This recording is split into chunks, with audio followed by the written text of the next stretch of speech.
What is up, folks? This is Corporal Hot Pockets with another episode of the Orbital Drop podcast. This is part 2 to our crazy series where we're talking about Star Wars versus Warhammer 40k, and today we will be discussing the Star Wars Galactic Empire going on the offense against the 40k universe and the 40k Imperium of Man. However, because 40k is crazy, they aren't just dealing with the Imperium. They have to deal with all the other enemies. Chaos, Tyranids, Necrons, although we're trying to go a little bit before them. Those freaking Tau things. Everything terrible. Everything super dangerous. We're currently setting up. Also, with me, of course, I cannot do such a challenge alone. With me, I brought in some help, some reinforcements. So, gents, why don't you introduce yourselves? Say as much or as little as you'd like. Well, are we going in ascending order or descending order? That's your introduction. Next up, I'm kidding. Oh. Go ahead, Heister. I'm gonna kill you for that. I'm Heister, otherwise known as Mr. Greed, here to bring misfortune to all, especially cancer patients. I am Jiff, the returning cancer patient dying of cringe. And are you sure we're recording this time? Yes, we are. OBS is running. Sorry. I mean, I deserve that. All right. Go catch it. Yellow, your turn. Oh, okay. Yeah, I'm Yolo Swag, Meme Lord Thought Destroyer, and I'm here to say that there is absolutely nothing to discuss because Warhammer 40k always wins. Absolutely. Negasonic Mutant Teenage. What the shit? that's the vibes I got from your name. All right, and so today, obviously, in the last episode we talked about 40k, and we set up a lot of the generalities about. We actually spent probably a little bit too much time talking about the technology differences and such. So those differences matter. They do matter, but I feel like looking back, like we didn't cover as much, the Primarchs, the Space Marines, the actual battles.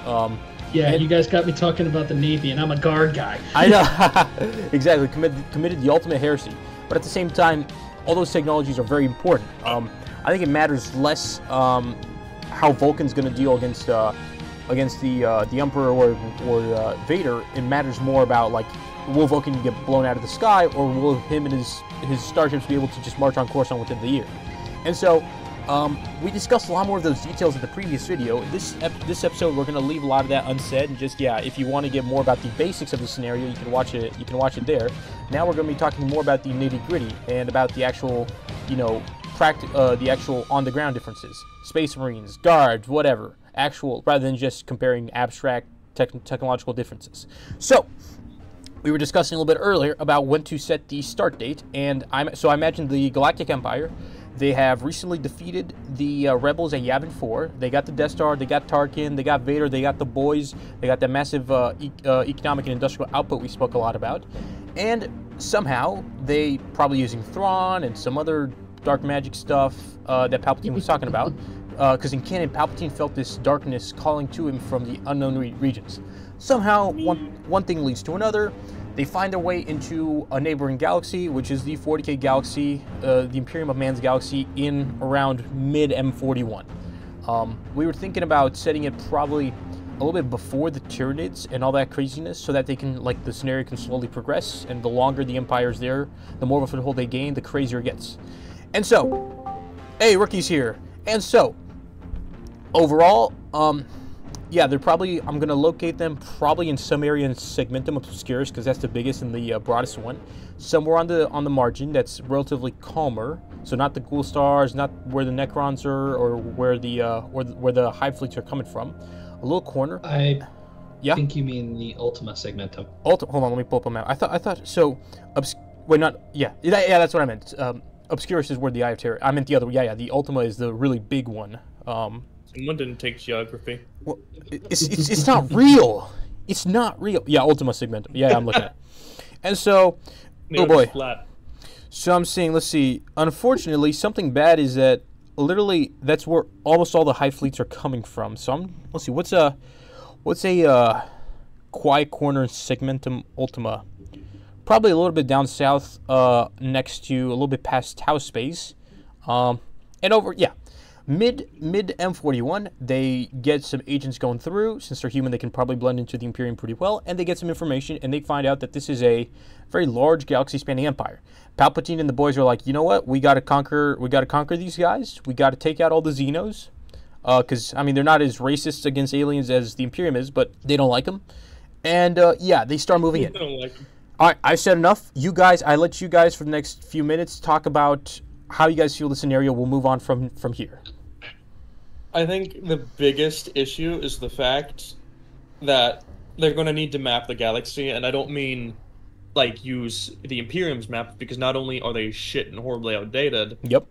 the Empire is going to need to construct hyperspace lanes. Exactly.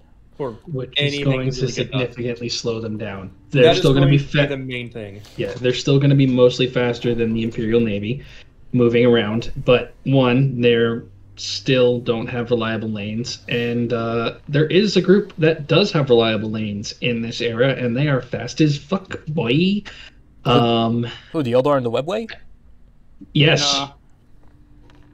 Well, I alluded too much to the White Scars with the fastest, but no, the Eldar actually have extremely fast travel. Mm-hmm. Right. As fast travel within the 40K universe as probably the Empire does within the Star Wars universe. Now here's a I question. would disagree with that, especially with how temperamental it is. What? The Webway, not the Warp. Yes, I am referring to the Webway. The Webway's temperamental? It is now, because it's how badly it's been damaged. Yeah. Oh well. Most large ships and craft can't use it, especially world ships. What's the FTL capability of the craft worlds? Technically, they can use warp travel just like the others, but doing so is basically asking for Slanesh to visit upon them. So they don't. They quite literally just use sublight most of the time. Actually, unless absolutely necessary, and then have webway gates within the craft world, which is why more often than not you'll see Eldar parties on planets and not it's ships. usually just individual groups of people, because it's really hard to make the portals that big, and the Eldar for the most part are content to just fuck off and do their own thing. That sounds about right. The bigger threat when it comes to the Eldar will be the Corsairs and the smaller frigates that they have, which can still go through the webway. Okay. And they are nothing but speed personified. That to sounds the point where I think the only person who could probably not be envious of them would be Jagged Icon. That sounds about right. One question though. So as far as I know, in 40K, they do make reference to warp lanes, and these were somewhat stable pathways. And a good chunk of the expansion of the Imperium was actually just following the pre-established warp lanes, and they would naturally just find planets and even important planets at near major warp lanes and major intersections. Do you guys know what am I talking out of my keys? No, right? You're talking. There basically were pre-known routes through the warp that were calmer parts of the warp. Yep. But as time goes on, warp storms happen. Certain lanes will actually close off and reopen. For example, Necromunda is so very close to Terra, but at the same time was isolated for so long because its lanes were blocked off by shadow, but not the shadow in the warp, but stuff in the warp are blocking off those lanes, which is why Necromunda didn't get found until M33. Really? I thought there's no way that's right. I thought it was around during the Horus Heresy. Technically, it got founded originally, but then got cut off again. Oh, I see. And had to be refounded. Okay. So, all right. So, do you guys think there's any possibility that these stable warp lanes can line up with stable hyperspace lanes? I'm just going to say no. Okay. I know it's in the warp, and calm in the warp is very different from calm in real space, which hyperspace kind of borrows. Like for them, it's not so much spiritual entities or anything like that. Hyperspace is impacted by the gravitational shadows. Yeah, gravity, shadows, blah blah blah, like stuff that objects with massive amounts of mass and other shit that exist in the galaxy happen, and that's part of why making a hyperspace lane can they can naturally exist and stuff. You're just kind of following the currents that exist in the galaxy, or you can just brute force it and make your own weird little fucking gravitic tunnel in this other dimension. Blah blah. But that's a completely it's. Go ahead, Jiffy. The problem with that, however, is they are traveling basically at immense speeds within the same universe, in the same dimension. So if there is debris, if there is stuff in the way, you can hit it. Right. It's why it's such a dangerous thing, especially if we go look at for explorers and everything to go out and do that, and why they always choose to do it in smaller ships, because these ships can be self-repaired and they're less likely to hit something. Yeah, right. Thankfully, like, there are sensors and other things to let you know if you're going to be, like, potentially going to hit something, but still, like, you could get unlucky. Right. And if there's something that the 40K universe is littered with over eons of battle, there is wreckage everywhere. Well, yeah, but the odds of you hitting something in space are... It's weird, because hyperspace is also partially supposed to be, like, a separate dimension. It is, but again, every single... Okay, here's the weird part. They say that every single existing body has a counterpart, and I'm wondering, that may be true for stars and planets, but what about much shorter lasting things like starships and such? And even then, even if that is true, space is stupidly big. The odds of you actually hitting something in space, especially like a starship-sized thing, are next to zero. Just because it's so gosh darn big. I'm not going to argue that. I'm just saying that 40K is much denser and with debris, so it's going to take a little bit longer to map. That's the thing is, so the Empire was undergoing. So for them, their their hyperspace lanes are very, very well established, even more so than the Imperium's warp lanes established during the Golden Age, the Dark Age of technology. For Star Wars, their hyperspace lanes are, I believe, in part they all the way back to the Rakatans, and so they're for the most part around 20,000 years old. So the Empire, when it was trying to expand into the unknown region, had some massive problems actually setting up bases and stable transportation lanes, just because they had to map out completely from scratch these hyperspace routes. Obviously, there's massive gravitational interferences in the unknown regions, just because it's crazy, and also because containing Abeloth. But still, it shows that it's actually relatively difficult for them to expand if there aren't pre-existing lanes to use. So we're going off the assumption that there aren't, that they have to map some new ones. That's going to take decades, but all right, that'll give them time though. And so let me check. What's the nearest zone or species or whatever next to them in if they land in that area of the Which area specifically again? I was thinking like somewhere like southeast in so somewhere like between Segmentum Ultima and Segmentum Tempestus, somewhere near that border region, because that's somewhere where it seems relatively far away from any sort of densely populated thing, and it's also a little bit further away from the main Tyranid strikes.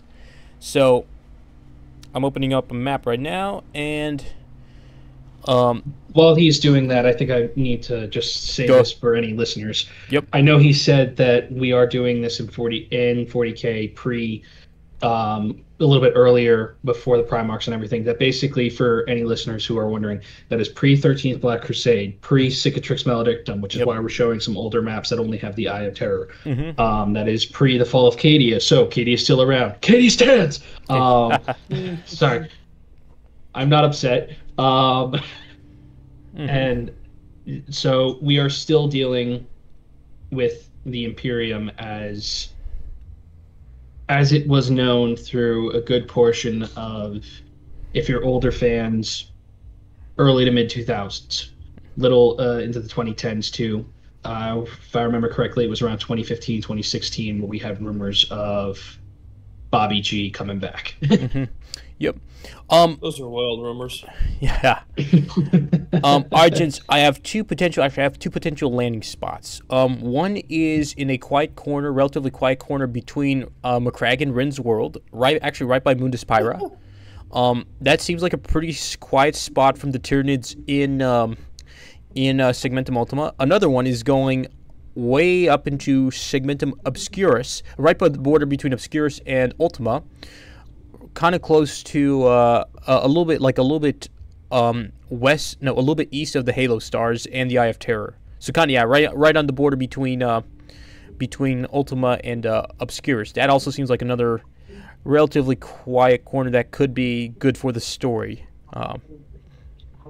Because I don't want them to land like super close to Terra and Segmentum Pacificus or Tempestus, because that's just gonna complicate. I want them to like grow in the shadows a little bit.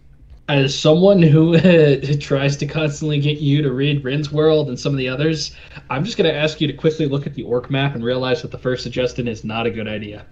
Okay, wag. There's a lot of wags near Rin's World, and that makes sense because, yeah. Also, if I remember correctly, one of those was that's in the bottom right is the wa that is taking...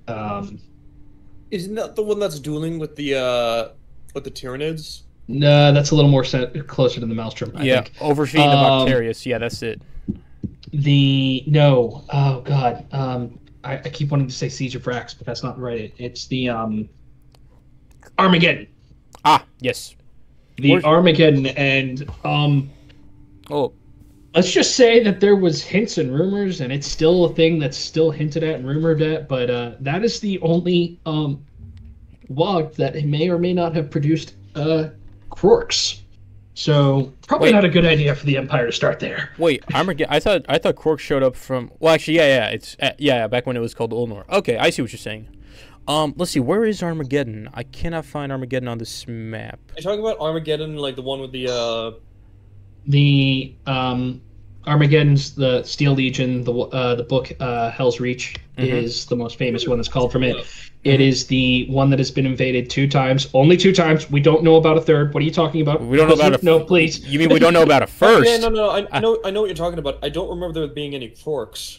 War of the Beast. Gazgul himself. No, not War of the Beast. Though War of the Beast was M33 and important. Yeah, but that was. There are rumors that Gazgul himself is becoming a Quark. And actually, well, here's the thing, though. Will be others that'll be coming with. War of the Beast came from Ullanor. Guess what happened to Ullanor? It is now Armageddon. So because the Mechanicus are idiots. I know.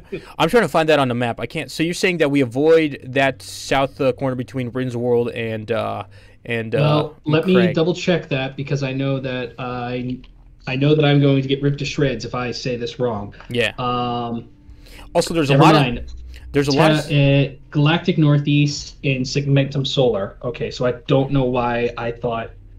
Okay, I'm seeing that there's a lot of Space Marine fortress monasteries in that area. We got McCrag, we got obviously Rin's World, but we also have, in relatively close proximity, we have Deliverance and The Rock and Nocturne. That's actually not so good.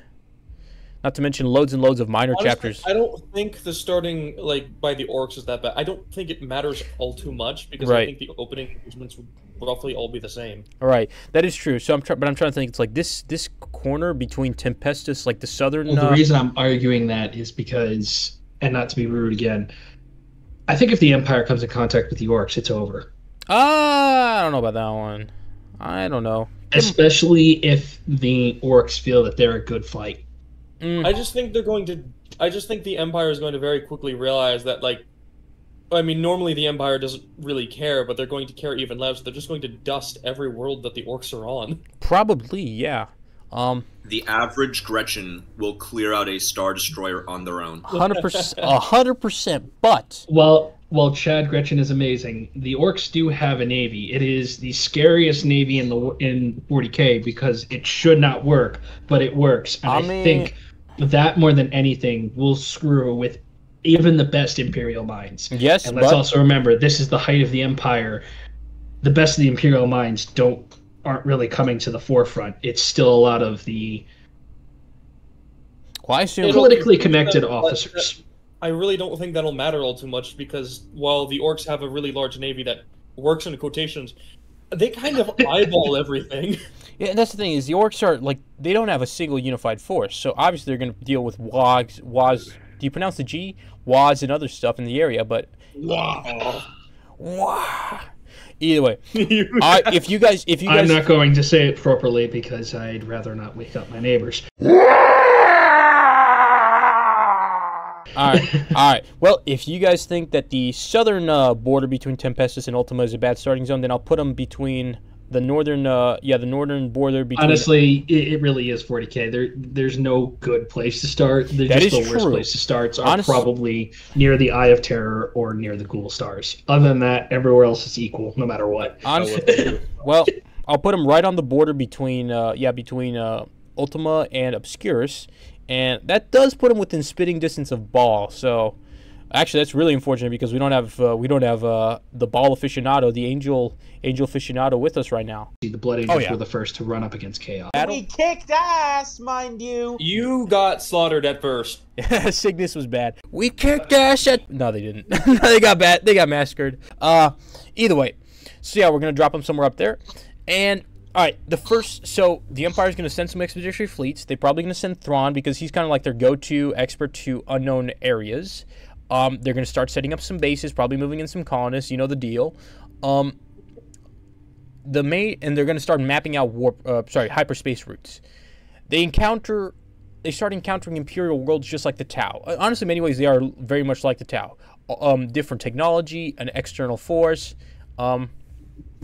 I imagine like they're not going to colonize all too many worlds, especially because in that sector, most any world that could be colonized would have already been taken. I suspect it's far more likely they're going to be using asteroids and large moons, staging posts, yada yada. That sounds right.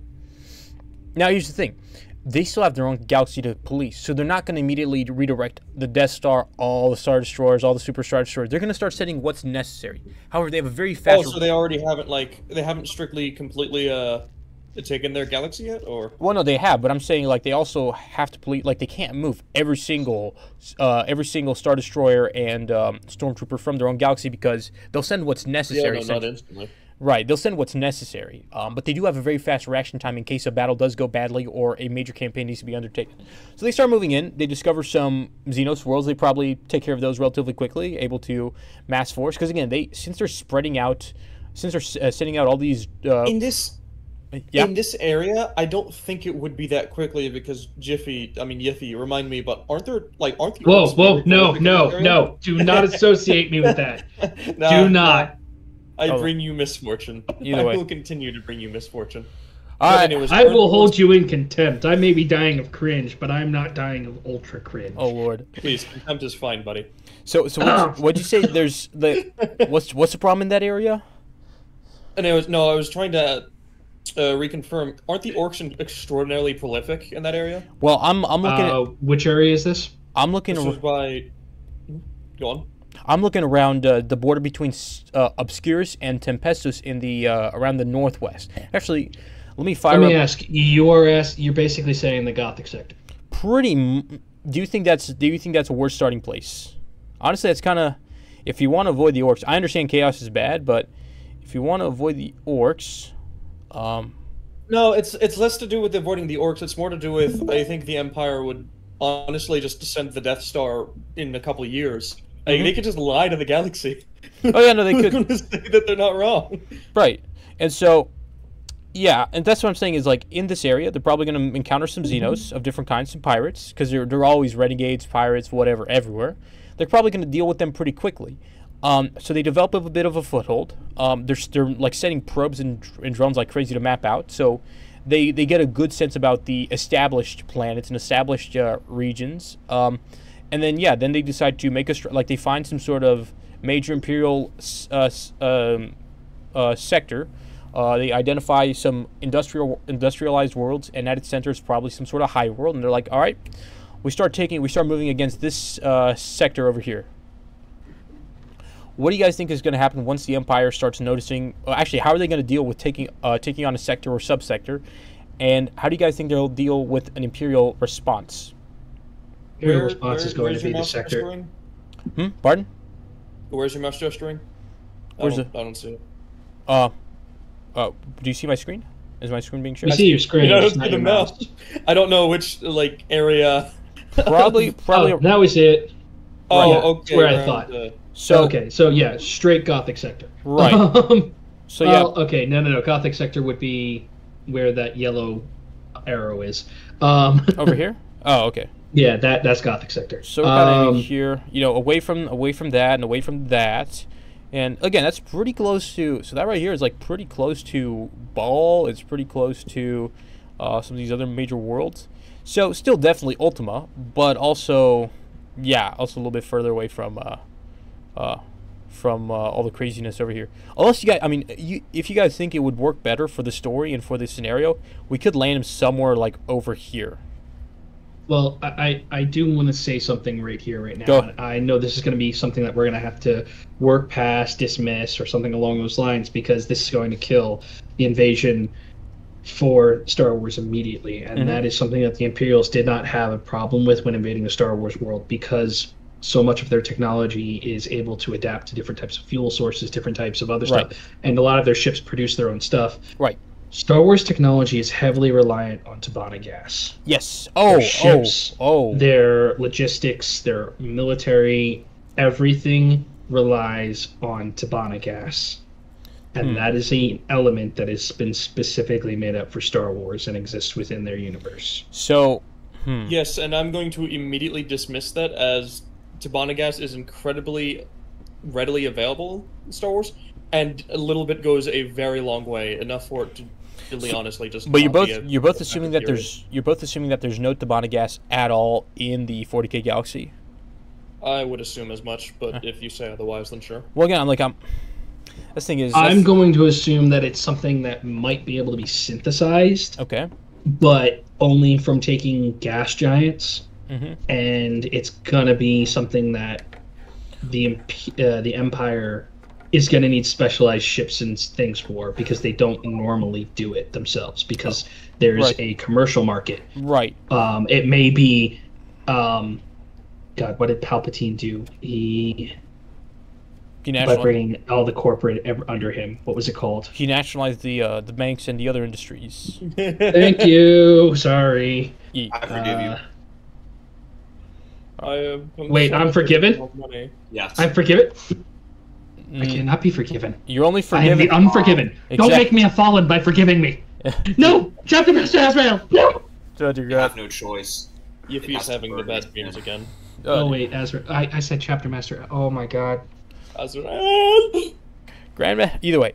Enough jokes aside. Asmodai, make me repent. Couldn't they literally just import whatever it is you're talking about? Honestly, yeah, that's what I'm thinking they'll do, because that would, one, be so much cheaper, and it goes a long way. That's the point where even if they can't... that's the thing.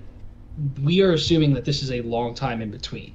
They're going to have to plan that out long in advance to keep these ships going. Right, I think they can do that. And here's the thing is... I mean, it seems like they could just say, hey, we want some of this in this new universe, so bring it now. Right, it's like what do you mean plan it out? It doesn't take much to order it. I mean, especially considering how fast. Well, the thing is, I'm also saying that it doesn't exist anywhere because, and not to date this episode, but to bring up the Ahsoka show. Ooh. Thrawn was stuck there for 10 years because he could not get the fuel. Really? Or the repairs. Well, yeah, but that's because he was relatively on his own, and the Galactic Empire. I think that was because he didn't want to get back home. They didn't have a map. There's a lot of weird areas with that, but a Star Destroyer is completely fine going on years with the fucking, the same load of fuel. Right. Honestly, oh, no, it has 2 years worth of supplies, but this is only 2 years. Well, no, that's for the crew. The fuel itself for the ship, that could last many years back. Gents, regardless... I don't think a date has ever been given for when it would go out. Right. Gents, regardless, I'm going to say this, and I don't want to get... I kind of want to stop this, because this tangent is going a little bit too into the weeds. I'm going to say this. Star Wars ships are going very fast. They can cover tens of thousands of light years very quickly. I think that if they have to, even if it's going to slow them down, they're going to bring everything they need to. All their supplies and stuff, they can definitely bring everything they need to if they can't make any use of any sort of local resources. I think they could probably synthesize something, or they could, because, I mean, it's like gas clouds, gas giants that exist all over. And that's the thing is, they already have so many other things, like weighing them down, slowing them down, that they'll have plenty of time to bring up fuel just because they're waiting to map out stable routes. And that's where I want to leave that. All right? All good? Okay. All right? Yeah, sure. All right. Either way, so next up, they start moving against an Imperial sector. They start hitting that, just like how the Tau did. You start taking some worlds. Maybe you say, and maybe you start, since they had gained some information on the Empire, on the Imperium, they'll probably know a little bit about the Emperor and about the Great Crusade. So I don't know how they'll fashion themselves, but they'll basically start taking over some worlds. Some worlds would resist, but I think if they present as human, no Xenos among them, I think they might be able to actually win over some planets, especially like some lesser populated worlds that see a large fleet showing up. Organized. On the fringe, absolutely. I right. think the Tau did that. Right, exactly. And they're disgusting. Exactly. So if you have humans, well-dressed, well-ordered, some of them even have some powers, whatever. Actually, powers might not look so... Force powers might not look so good, because that's... Keep the unsanctioned psyker away from me, boy! Exactly. But they see humans, they see military equipment. Now, I feel once they hit a hive world, that's going to change, and hive worlds are going to resist. How do you see the... So, by this point, it's probably been 10, 15 years. They built up quite the force, probably a few hundred ships in total, a few dozen Star Destroyers, maybe even 1 or 2 dreadnoughts. They got, plenty of stormtroopers and Imperial Army folks. They've taken over a couple of worlds, set up bases on them. They're about to hit their first hive world. How do you guys think that's going to go? If there are multiple worlds and systems that are colonized and they have the ability, they'll just destroy one of the other worlds and say, we'll do this again if you don't submit. You really? They are that callous. I really don't see that, because even the simplest of hives have basically shielding against naval weaponry. No, I mean like the planet will be dusted. Right. Yeah, you keep saying this, and they do have the shields that are capable of preventing that. I don't think they can... Even simple hive worlds. A lot of the cities, like the hive cities themselves, have shields. They're not strong enough to withstand that. Bombardment and other such things, usually yes, but I don't think they've ever been shown to withstand any planet cracker. I think it's a little bit... Yeah. Like, excluding Xeno stuff, off of the top of my head, there's the shield on Cadia, there's whatever the fuck is on Sol, there's the Rock, and then there's the giant floating boat that the Imperial Fists have. I forget. Phalanx! Fucking Phalanx, I should know that. Those are the only things that, off the top of my head, can really reliably withstand planet-cracking firepower. Everything else... Then, my friend, I ask that you read a little more often, because both in the Siege of Brax and in many other books and stories, while they might not be able to withstand some of the heavier weaponry, they can withstand most bombardments. And you're assuming you have planet crackers here. Bombardments, what yes, planet I know. cracker? I'm talking about things like the Death Star. Well, yeah. Congratulations. You brought up, once again, the rarest weapon in Star Wars, when you were saying last time that I wouldn't be able to bring other rare weapons that are a little more common. I don't think the Death Star is making this jump, and if it is, you have one. And once that is known, that is going to require a major Imperial response. Well, Exterminatus is seen as something that needs to be dealt with immediately. Right. Yes. And I really don't, there are definitely worlds that have full shields. Now, is a regular Hive world going to? No, but I definitely think that a Hive world and a Hive city is definitely going to be able to withstand any regular shots. Right. Okay, in Hell's Reach, if we go back to the book Hell's Reach, it literally took an Orc ship crashing onto the shields to weaken them somewhat. Yes, I know that. So it was just a regular shield. Don't get me wrong, Armageddon is Armageddon. It's been somewhat turned into almost a fortress world now. But at that time period, nope, it's a Hive manufactory. Its importance is because it is a major manufacturer for the entire segment. Yeah, that was the case, but it's just been assailed so many fucking times. It has. Either way, gents. What are you talking about? It's only been assailed twice. Yes, but gents, either way, I will say this. So, from what I saw with Cadia, I'm not sure. Do you guys think that Cadia could block? Because Cadia has that very powerful shield. It required a ship bigger than the Phalanx to be thrown against it to crack. Right. So I don't think... And it destroyed that ship in the process. Yeah, so I don't think... I don't think that something like Cadia or of that strength can be destroyed by the Death Star, but I think everything else is probably fair game. I assume Terra has something similar, right? Yes. Oh, most definitely. Yes. All right. And so... I would say most Fortress worlds have something that's going to at least be able to stop 0-point bombardment, everything else. Death Star, I will give... How many Fortress worlds are there? Do we have any We do not have numbers on them. All right. Do we... Because their numbers change constantly depending on what's been taken, what's been lost, what's being built up to replace. What are some I know that if we were to go in the Cicatrix Maledictum, more are being made every day against on the border of the Cicatrix. Since this is before then, they're still everywhere. Okay. But they're probably centered around the major threats. That makes sense. Specifically around the orc areas. That does make sense. Because they are the known areas of threats, and then obviously anywhere that chaos is. All right. Well, this is the way I imagine this. So we're a decade or two in. They've hit their first major hive world. It's got a couple of big hives. I think they'll try to do a ground invasion at first because I don't think they'll pull out the Death Star immediately. They may pull the Death Star eventually, and they'll pull it right back immediately. But I think they'll try to storm it the regular way. They might even try to bombard it the regular way, and they find out that they can't because their ships are the normal ships' weapons can't break through the shields, so they're gonna have to send a ground invasion to take out the shields as is tradition. How do you guys see a protracted ground invasion going on of a major hive world? I don't see it going in the Empire's favor at all, just because hives... It's like trying to police Coruscant. Okay. And the Empire can only police the top layers of Coruscant. And it takes a lot. Mm-hmm. And I'm not even going to talk about the PDF, the admittedly bad imperial governments that are imperial governors, which are definitely corrupt, but at the same time relatively effective when it comes to fighting, when their own skins are on the line. Right. I, again, just Star Wars, I'm not going to crap on the stormtroopers. They're great, but put them up against the Guard, and I don't think they're the same. I would say the stormtroopers could probably take on a PDF or two, but just the number of PDF, it's typical Guard tactics. We have more bodies than you have bullets.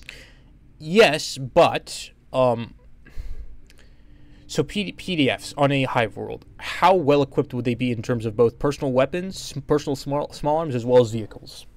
Depends on the world and depends on the manufacturer. Let's say smaller manufactorums and smaller hive worlds, the PDF's probably going to have auto rifles, and they're going to be using kinetic weapons. Okay. And yes, I know that stormtrooper armor can stop slug throwers, but once again, you throw enough bullets at something, it's going to get through. So again, how many troops do you think? So we're talking about a relatively, like no major named world is in the area yet. So we're talking about like a throwaway hive world, like the generic fringe hive world that acts like a subsect or a sector capital or sector important planet, something like that. It's got a ring of, it's really out there. It's got maybe a ring of civilized industrial worlds, and maybe a few other less developed worlds. But again, it's kind of like the only major thing for miles on it, for relatively speaking, miles on end.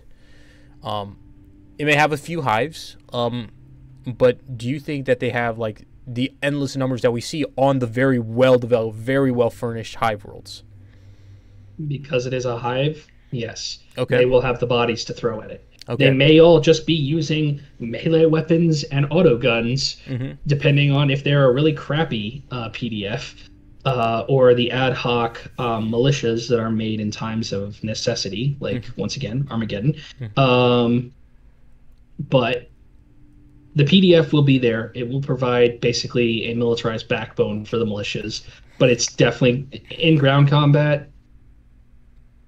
And again? It's we have more bodies than you have bullets. We have more tanks than you have guns. Well, does the PDF have? The Empire will be fine after a couple of years once they just realize, okay, we just need to send more people. Right. Do you think would the PDF have that many ground vehicles? Is another question. The PDF isn't given a whole lot of ground vehicles. That's why I'm asking, because that's why I'm wondering, because like, is it going to be like Stalingrad, masses of Russian troops versus like very poorly equipped Russian troops versus entrenched defense? Because I can see the Empire. The way I see it is, the Empire is going to have air and space superiority, at least until there's a big counter response, but that takes time to prepare. there's gonna be, and so they're gonna have stormtrooper, they're gonna have Star Destroyers and TIE fighters up in the air, TIE bombers and all that good stuff, and they're pretty good at policing the, like, dealing with insurgency type stuff. I know this is not an insurgency, but they're pretty good at having, like, they're used to having, like, air and space dominance and having to flush out the ground troops the hard way, and they have a lot of equipment. And I know, they don't have Titans, they don't have Knights, they don't have bang blades and crazy stuff like that, but they got some heavy duty ground vehicles. The AT-AT, no one please ever call it the AT-AT. I am going to snap your dick in half and watch the and I think Heister likes that. Yeah. Oh dear God. Never mind then. But in all seriousness, it's they got quite a few, like, relatively powerful ground vehicles. Again, obviously not of the crazy Warhammer scale. Before a random unnamed hive world on the frontier, I think that they, with enough years and enough hurts, like, don't get me wrong, it'll be a learning experience. Oh no, with enough years, they can. Right. They can cut them off. Yeah, because it will just be, as you said, it will be Stalingrad conscripts being thrown at them, with only the heavily trained PDF staying behind walls, and they might fall eventually. Mm-hmm. Depends on how fervent they are and how close they are. Mm-hmm. But at the same time, we also got to remember, everybody points to the named, battalions, the named things within 40K. Right. If either of you have played Darktide, those guys, they're okay. So Darktide, they have guard, and those guard are using standard issue, and they are up to guard issue equipment. Are they going to be as heavily, great as the Cadians? No, but they are using what they have, and they are still guard. Mm-hmm. Now, and that's just in a smaller local segmentum that's dealt with a rebellion. Okay. That only eventually later became a chaos thing, and they still didn't know it became a chaos thing until it was a little too late, and they're still fighting with the guard they have. Not to mention that hive worlds will, on top of a very large and decently equipped PDF, most hive worlds will have guard units from the nearby sector. Like, all the nearby planets will be providing guardsmen regiments primarily to defend the critical worlds, like a hive world or a fortress world or a once guard gets involved, I think it's definitely going to be the fight that with the vehicles, with the stuff that they want. Right. Could they possibly take this world? Yes, but it would be a Pyrrhic victory. I'm sure it is, but that's the thing, is they kind of have to. I don't really think it would be a Pyrrhic victory, because it's just, I'm one of those people that easily sees the Empire as being infinitely more callous than the Imperium. Honestly, I see them as, like, remember, it'll just be a victory. I really don't see that as much, just because the Empire is more callous in the way a bureaucrat is callous. Well, yeah, but whereas 40K is callous in the way that a zealot is callous. I mean, even then, it's like, what was it? A Primarch can issue an order to crack a world, and even the Space Marines will pause for a moment, like, yo, holy shit. And in Star Wars, it's just like, okay, let's have fucking tea and crumpets after, guys. And that's like, the thing. No, they just don't care. Honestly, I mean, that's only happened once with the Empire, and then suddenly they had an entire desertion They're issue. Capable of strip mining the cores out of worlds. Right. Well, that's the thing. They don't care if it's inhabited. And with the 40K. Yeah, but they don't care if it's inhabited. They don't care if they just completely wipe out all life on it. Exactly. In 40K, Exterminatus is actually considered a big deal.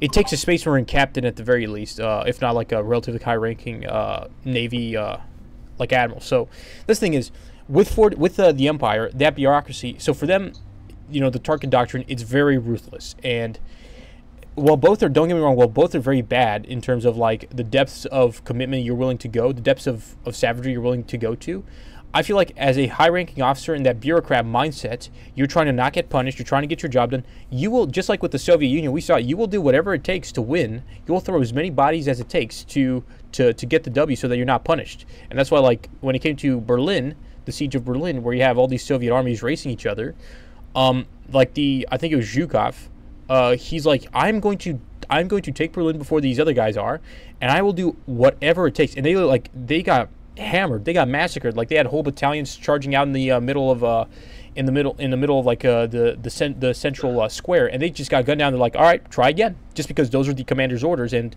we have to get this done. So to me, I feel like if this is this is going to be I feel like the Empire will sink the resources and time necessary to badly destroy, badly maul this world. And again, it's like they need to take out the hive cities, and to do that they have to take out the shields. So they have to do a ground assault. But after a point, if they have air and space superiority, which I think they'll have for some time, they can, once they take out the critical defenses, they can't just blast it all away from orbit. That's the advantage of turbo lasers. So I will say this, and this will be a great learning experience for the Empire to dealing with the more developed hive worlds, the forge worlds, the fortress worlds. Whoa, completely different, all of them. Well, I know they're complete, but like they're way more defended, way more fortified, and the Empire's learning. Okay, what do I need to do? Maybe we got to bring in more droids to soak up the numbers. Maybe because they got attrition's a big thing. Maybe we have to build bigger vehicles, all that stuff. And my question is, so they spend years beating their heads against this wall of this first major hive world, or this first hive world. At what point do you guys think there'll be a organized response against them, including fleets from other sectors coming in, even Space Marines? At what point do you guys think that'll happen? Space Marines, probably a while, but like a response probably within a year. All right. So what about an overwhelm? So it depends. If this is a hive world that is going to that is supplying a subsector, there might be a subsector or a sector response. Mm-hmm. In which case, you'll get a fleet of anywhere from 10 to 20 ships, most of them being escorts. Okay. However, if that fleet is wiped out, you will immediately have have at least a sector response, and I'm talking cruisers and battleships. Okay. Each sector... It's like a slowly ramping up scale. Right. Sectors have between 50 and 100 capital ships, correct? And that's cruisers, grand cruisers, heavy cruisers, battleships, whatnot. Correct? Yeah, everything that's a ship with a line. So from light to battleships. Battleships are rare. Grand cruisers are actually a little more rare than battleships because most of the time they are older classes of cruisers that are being outfitted. Mm-hmm. Actually, most of the time they're being outfitted as battleships, but they're still called grand cruisers. That sounds about right. But they're basically being refit because they were specialized in a different way that is no longer useful. Mm-hmm. So majority of them will be anything from light cruisers to regular cruisers. All right. But it's still going to have, if we're talking Segmentum Obscure, Ultima Segmentum. Yes, but it's by the border. It's definitely going to be the newer Luna's cruisers. Okay. You're not going to have the old venerable battleships there. Okay. You might have a grand cruiser or two. You will definitely have a battle cruiser or two. All right. It's going to be mostly cruisers and light cruisers in that sector. All right, and so the Empire's, by that point, the Empire might have been there for 2 or 3 decades. I think that even though it'll be a tough fight, I think the Empire will have the ships in system to be able to deal with a response of that scale. But it's definitely going to savage them. And that's going to be like, rather than being like a fleet disappearing, that's actually going to be they might have to like temporarily retreat, bring in more reinforcements and whatnot. At what point do you guys think Space Marines will get involved, and how do you think the Empire will first first deal with them? Because again, if you're not prepared, they'll probably just be shooting at the little battle barges. Well, they Honestly, will. I don't think too much thought will be given to it. Well, no, but so obviously they'll be shooting at the ships, but once those ships start launching boarding torpedoes at you, that's a completely different game. And that's one thing is like if you're not prepared for Space Marines and they start doing. Well, that's the other thing. I don't think so. To ask about when Space Marines will respond, that would be probably after, if they survive the sector response. Sector response. I think that's where I think you'll see a call for Space Marines, and it will most likely be a single company. Okay. Or a few. A few. And they will probably be in a Stardust frigate or a strike cruiser. They're not going to put an entire goddamn battle barge because battle barges are the equivalent of grand cruisers or battleships. Right. Each chapter only has like 1 or 2, right? Unless they're fleet based, they might have like 2 or 3, right? What, battle barges? Yeah. It has a bit more than usually, fleet based chapters might have 2 or 3, especially some of the older venerable ones. Most of the time, it's usually only 1. Okay. Strike cruisers, they have a lot more of. Like, is it like 3 or 4? 3 or 4 or 4 or 5 if they're fleet based, something like that. About that, depending on, once again, this is depending. We're talking about a codex compliant chapter. We get a non-Codex compliant chapter. Oh yeah. Oh god. Right, like the Black Templars have. Well, here's the thing. Even for the we don't know the numbers of the Black Templar. We don't. All we know is that they are probably Legion strength, and if anybody asks, then even the Inquisitor is getting his head chopped off. Right, exactly. And same with the Space Wolves. Right, but that's another thing is. Well, one thing I was going to say, and I actually am thinking about making a full video on this about the differences between even Codex compliant chapters. The Ultramarines have Macragge, a very populated and developed world, several nearby star systems, correct? They have the Macragge's Honor, which is just big. They have, I think at least one other battle barge. So I mean, even when it comes to just Codex compliant, 1,000. Well, they're also a founding chapter. That's true. They're Codex. Hell, not again. Emergency generators, now. Shielding failed. They're down and charging. As soon as they're up, reestablish contact with Lord Hood. Sorry guys, my internet just dropped. Really sorry about that. I forgive you, but you're also a liar. Well, look, man. Either way, so where we left off was the Empire's been beating their heads against this one, like their first major hive world. They've successfully taken it, and they've triggered at first they triggered a subsector response of about 20 ships. That gets hammered pretty well, because again, the Empire, if they've been in this galaxy for 20, 30 years, they probably got the forces to deal with 20 ships of all types.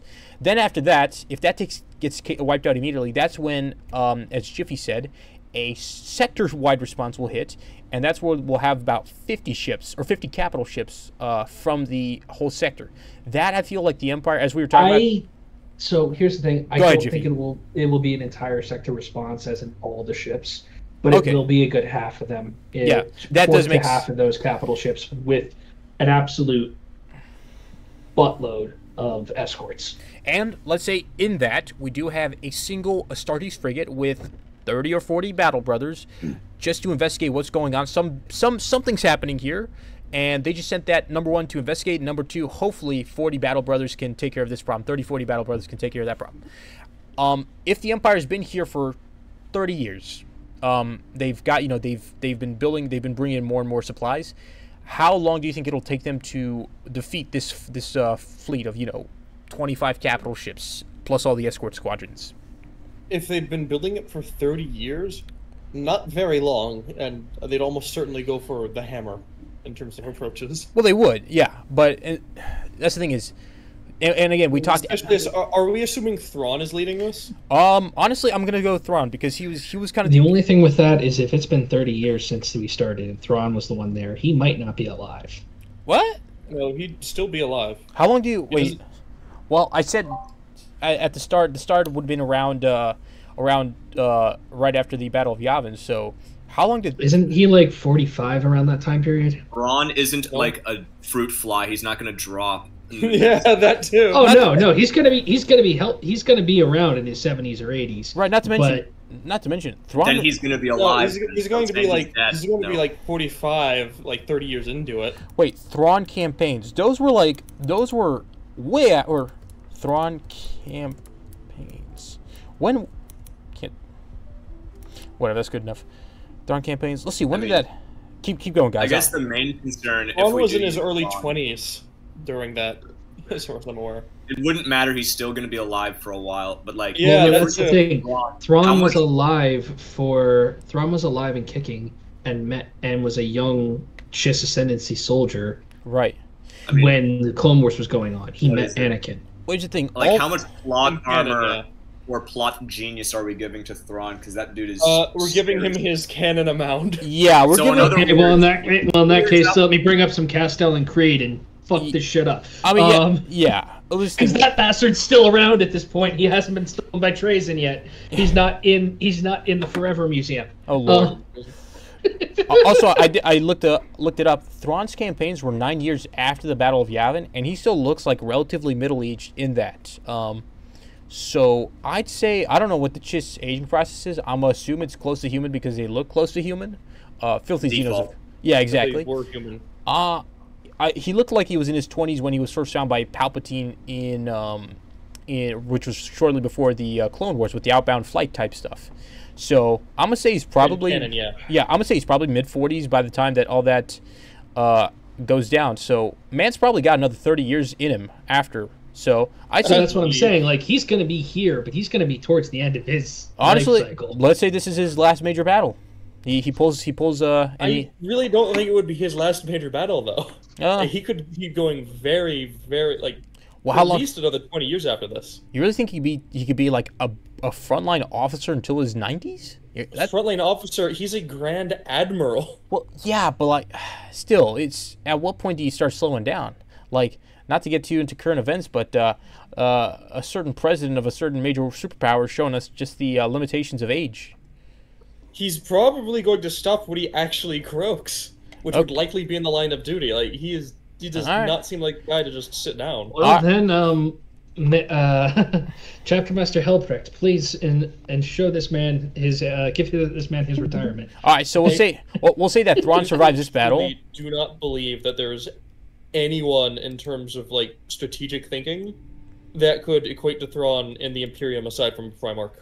I would argue that more than a few chapter masters, especially within the 40k universe, are capable of dealing with that. That's the thing. You got to remember, 40k. We give a lot of crap to the Primarchs, and like they earned it, and they are great. 40k Space Marines, as much as a lot of 30k and a lot of Chaos Space Marines love to crap on them, 40k Space Marines have to deal with completely different problems, and they're a different soldier. 100%. Yes, they say, oh, the stock has deteriorated, and they aren't as good as some of the guys who fought in the Great Campaign or the Great Horus Heresy, the Crusade, the Great Crusade.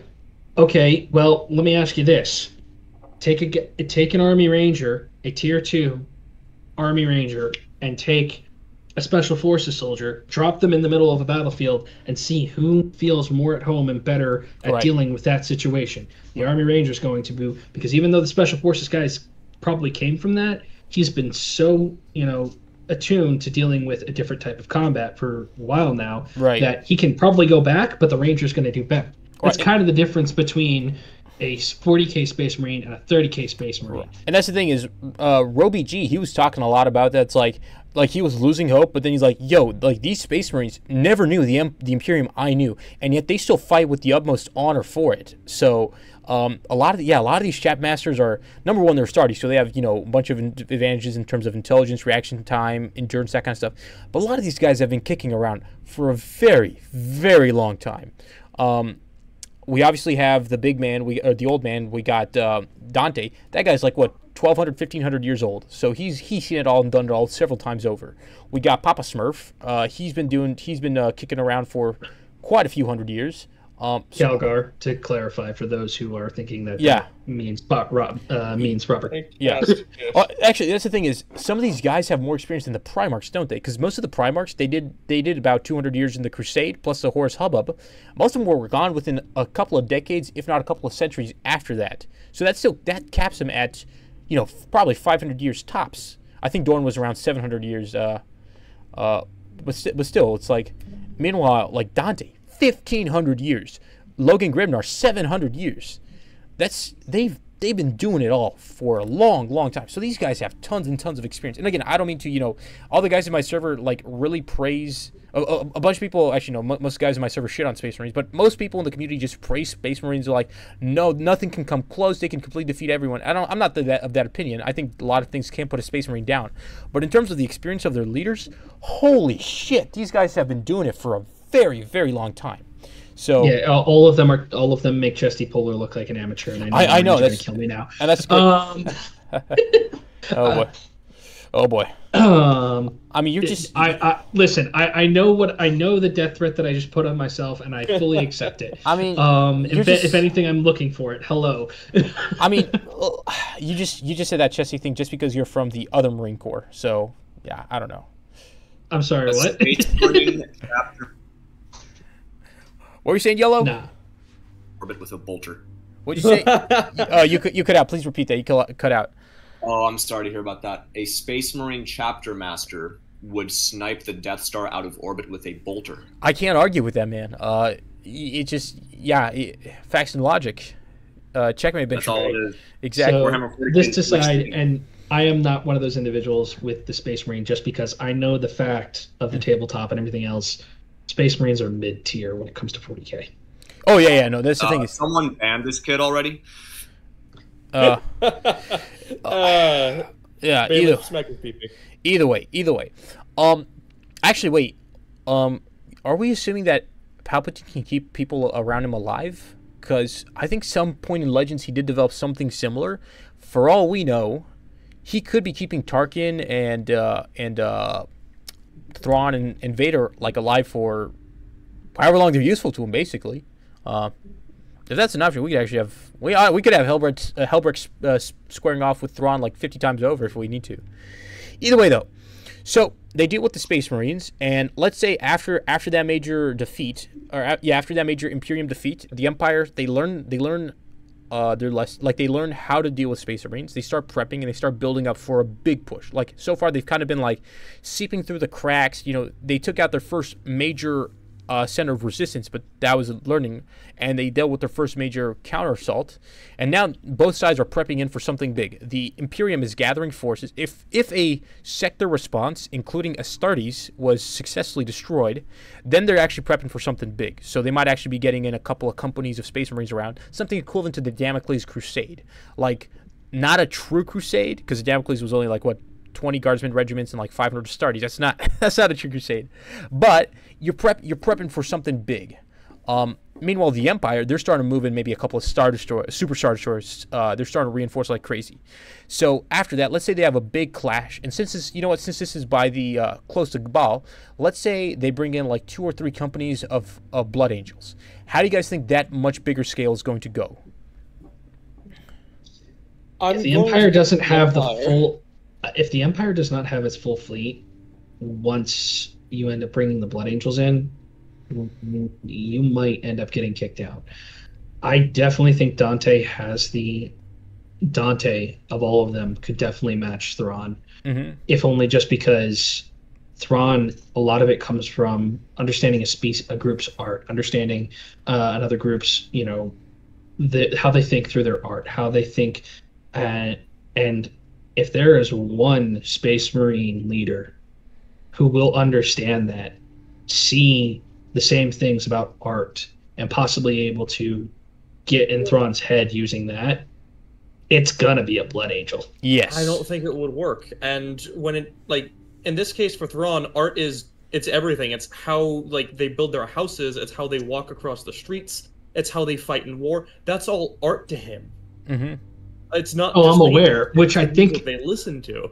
And I think the first time Thrawn sees the floating cathedrals that are the 40K ships, he's gonna have a moment of existential crisis where it's like, well, no, but he's well, no, he's seen those before. Like he's may have not met. I know, but no, early on, the first time, and I think he's just gonna realize that this is a universe where culture is just screwed up in so many ways that trying to understand it's going to be hard. Yeah, but I think honestly, like if you give him, multiple decades, he's gonna learn round the clock, and he's gonna understand, what it means, to serve the Emperor, to the great angel. He's gonna understand most of the things that are going on within the first 5 years. Mm-hmm. Yeah, I know. No, they'd probably just send out probes through fucking hyperspace, just shooting that shit out. I think Thrawn survive. Blah blah blah blah. No, I think Thrawn's gonna be on top of this, and by the time he actually, I think he could have like a really good battle with Dante, and he's gonna, he's gonna say, I respect you as the son of the great angel, but it's gonna be like, I think he could find a real rival with Dante, and Dante the same. Well, it's not just Dante, like. There are definitely regular human admirals who are being kept alive through rejuve treatments, who I could think could also give him one hell of a run for money. Right. We're close enough to the oh god, what did I say the sector was a second ago? Gothic sector. My head's a Gothica sector. That I think there's a good possibility that if they spread too much in a certain area, you're going to end up running into Admiral Spire. And Admiral Spire is definitely someone who's like a Thrawn character. I don't think so. I honestly at least when it comes to naval. I still don't think so. With the sheer ludicrousness of capable in strategic and just quickly being able to put things together, I don't think so. It's how old is Admiral Spire? That one I don't know. I know he's had by the time of the current setting, I think he's like 300 or 400, but that's because he's had several rejuve treatments. How many times? But in the time of M31 139, he's in his early to mid 40s. This is before the 13th Black Crusade. So you said M31. I think probably. He's still like a younger admiral. Mm-hmm. How many? He's not High Lord Admiral, not yet. Well, okay, it depends. Depends on whether or not we've had the 12th Black Crusade yet, because the 12th Black Crusade was mostly a naval crusade, and Spire was basically the leading naval personnel against that, because that's when the Black Fortresses were in combat. Like that's that's when they were fighting for the Blackstone Fortresses. Yes, and also that's when Chaos took them. Also, we got to talk about rejuves and all that stuff. How many times can that be used, and how long can mortal humans extend their life, basically? It depends on the type of treatment, type of rejuve treatment, the quality of it, and the type of human being. There are High Lords who are probably... The average human, I would say, upper 300s max. Okay. So the guys in Gen Tech said that... I think either astropaths or navigators can live for 400 Terran years, and obviously that's without rejuve. That's just because they're connected to the warp. Oh, okay. It's kind of like druids in D&D. Ooh, okay, that's pretty impressive. And the Martians can live. The tech priests can live truly long. Infinitely. Yeah, basically. Belisarius' call was he was mucking around in the Great Crusade. During the Great Crusade. No and yes. He wasn't? A little before then. The mind that later became to fuse with Call was walking around during the Great Crusade. Oh, yeah. Call himself was not. Oh, okay. Yeah. At the same time, I would not be surprised, despite the fact that technically he is dead and missing, if somehow Arkan Land is somehow stuck in the bowels of Mars and still kicking. Who's that? I'm not too familiar with that name. Arkan Land was to the Emperor. I thought he was just straight up murked. The body was never found. No, I thought it was like it was just thrown away. Nope, they found the assistants' bodies. All right. I could have sworn. Arkan Land is to the Emperor what Belisarius' Call is to to Rabute right now. Oh, okay. Except he's actually less augmented and keeps more of his human body. Interesting. So he's a good buddy of the Emperor? He's a good tech priest buddy of the Emperor's? He was basically the technological savant that was pushing all of the major technological advancement in the Imperium during the time of the Great Crusade. Oh, that's pretty cool. Either way. The Land Raider... Okay, this is unfortunately very old, stupid 80s lore. The Land Raider is not named the Land Raider for obvious reasons. Oh, yeah, I heard about... Luton talked about this, how it was named after Arkan Land. Yeah. Okay, now I remember. Yeah. Yes, it's the dumbest naming scheme ever. Well, it seems thank God he himself even thinks it's dumb. Yeah. It seems like honestly, it seems like a retroactive type thing. But either way. All right, so with that said... with all this going on, him hating it and giving a fourth wall break by the author to say that was the retroactive thing. The original lore straight up says it was named after Arkan Land. Okay, that's anyway. Yeah, 1980s lore. By guys in cocaine. Either way, moving on. With all this fighting, I'm sure some big wars are going to happen. Some big war are happening. So. How do you guys? What do you mean, them kids have got new humans to fight? Let's go have some good crumping. That's good. So how do you think? How do you guys think? Some good headbang. How do you guys think the Empire will deal with some not just scattered orc clans, but an actual warg? Obviously, they depend on intensity, but let's say something medium. Head on. Okay, sounds about right. Probably. I think that they are going to be extremely confused by, especially, I think the first time it's going to take them some time, especially the fact that they're not going to fully understand why these things keep attacking, even though they suddenly took them out. Right. You know, I think they'll understand within like basically the first day. No. I'm talking about the fact that they are fungus spores and they will regrow up on the same planet and attack it again. Right. From within. That's going to take a while to learn. Yes. No, I think they'd also probably learn that in the first day. Well, they can probably just do scanning or something. Yeah, they can dissect their bodies and realize, hold up, these guys don't like reproduce, like normal people. And they'll probably detect, fungal spores. They're made up mostly of. Well, you're right. They're not people because they're green. And so all right. And so after that, the situation. So let's say they're dealing with that. I'm trying to think what's the major next big development. They probably are actually. How do you guys think the Empire will deal with chaos? Because chaos will undoubtedly start happening. That will probably be the biggest issue. It would, yes. I'm still arguing that the orcs would be just as big of an issue, but chaos from within, because I definitely think with how the Empire runs itself, there is definite, especially with how dog eat dog the Imperial promotion system is. Mm-hmm. That there are going to be a lot of smaller, there are going to be a lot of officers who fall to chaos. All right. And so, again, it's like that just seems to be something like that happens. People are susceptible. Obviously, the emotions are not explicit to 40K, but the ability of these demons or these whispers to exploit your insecurities to actually manifest and work, that's something that will happen. So ordinarily, you'd have discontent and disgruntled troops just dealing with it. All of a sudden now they'll hear whispers about, why are you forced, doing this when you could just have fun instead, when you can just give in to these pleasures and whatnot. And all of a sudden, Slaaneshi cults, that kind of stuff, all that could happen.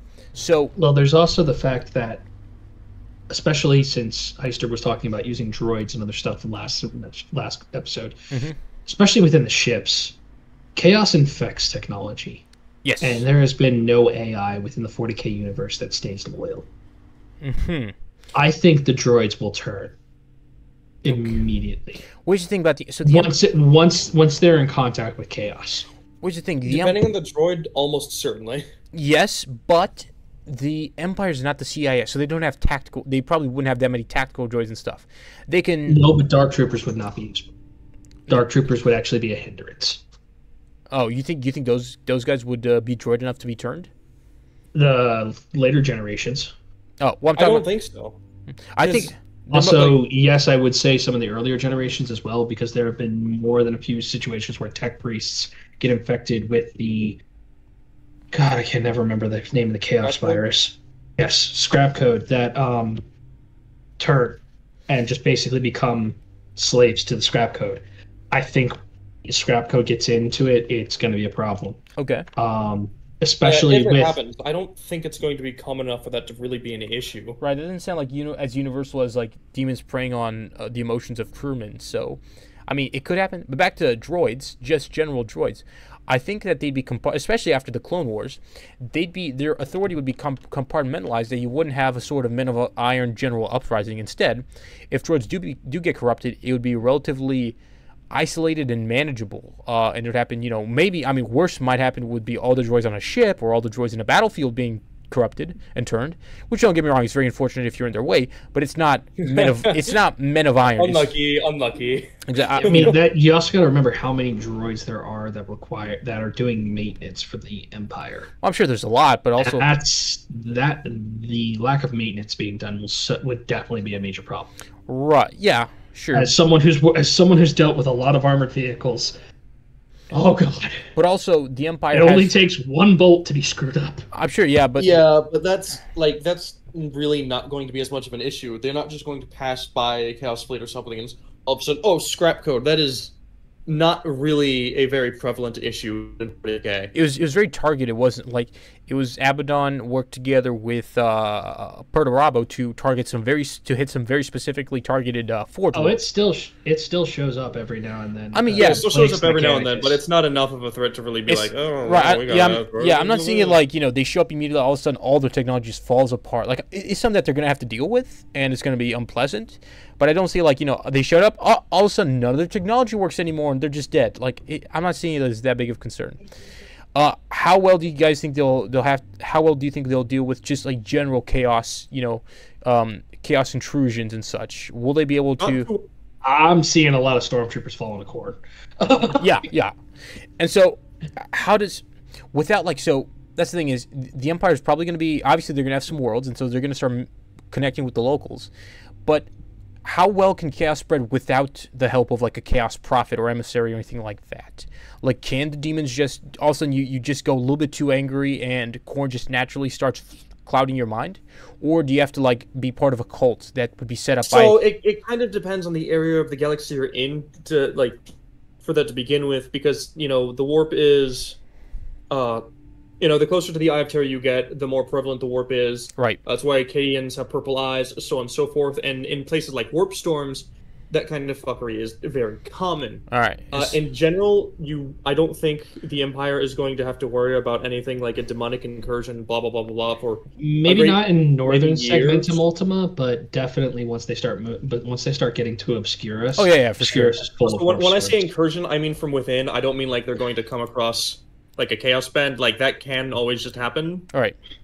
But you're thinking about someone slowly falling to chaos. It's like the intrusive thoughts finally getting to you until all of a sudden you're like, you know what? Maybe I can just drive on the sidewalk.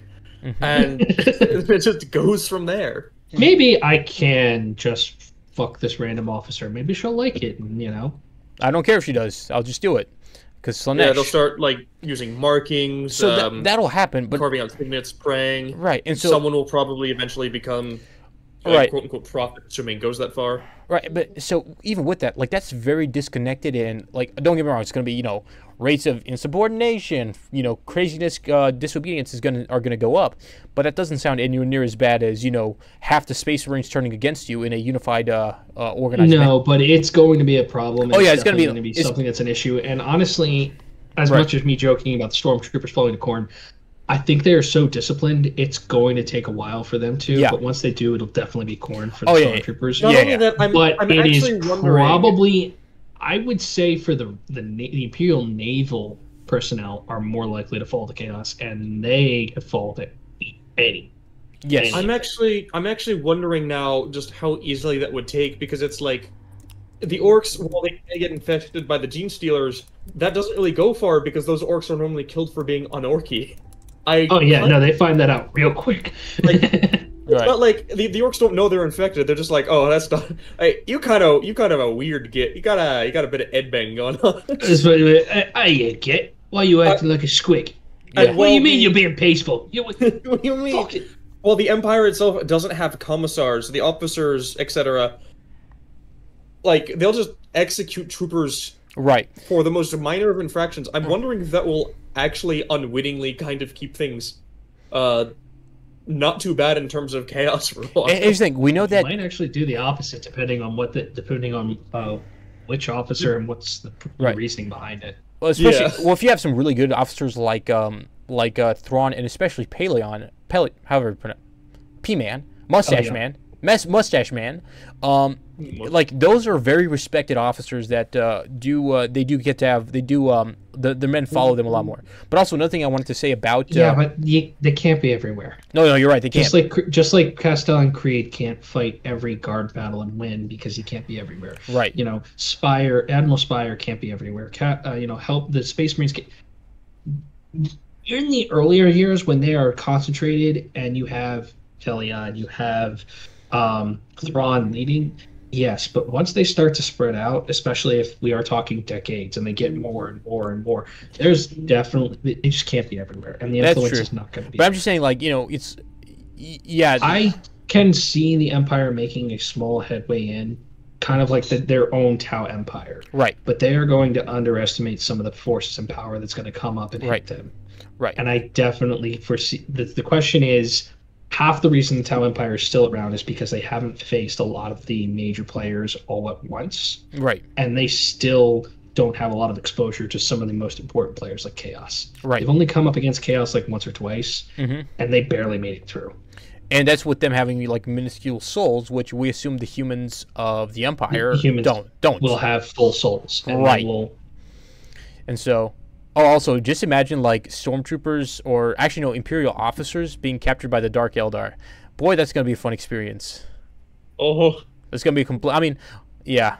Star Wars has some pretty nasty aliens, don't get me wrong, but oh boy, Dark Eldar, that's going to be a... I don't mess with the BDSM murder elves. Yes. Yes. I mean, considering they can torture Necrons, yeah, I'm gonna leave that alone. I did not know they can do that. I forgot about that. Wow. Yeah, no. Trazyn got a cryptech to give him what he wanted by threatening to just like. I think the exact words were, "Do you honestly believe that the Council can do to you worse than the most casual selection of my Drukhari gallery?" And after a pause of about 3 seconds, he just gave Trazyn what he wanted. Oh boy, that's oh boy. So yeah, if they can do that, and they mess a lot with Tyranids as well. Like they do some nasty things to the Tyranids too, right?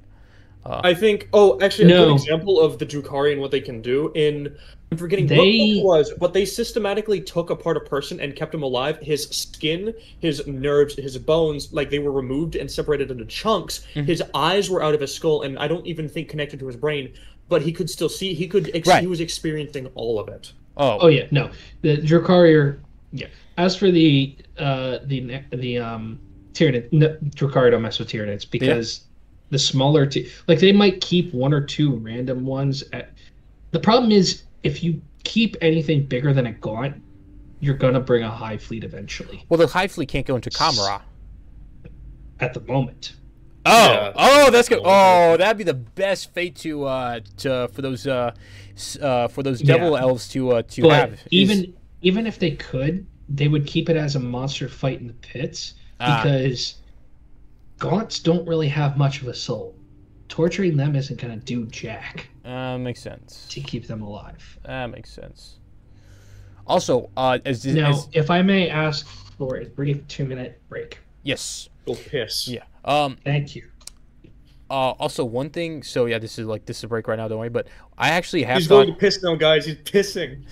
I actually have thought of that human disassembly that you guys were talking about. I have thought about that before, but not in a torture method. I was thinking of it like just like completely cleaning your body, like having all your limbs and organs like completely. Obviously, with the person being like in a coma, essentially, all that just being removed, cleaned, and everything just being reattached, like all fat deposits in your veins, all, twisted muscles, all whatever, just being completely ironed out, like the perfect, body cleansing thing by complete disassembly. So the fact that the Eldar do that Dark Eldar do that in a torture method, that just sounds scary, because, oh boy.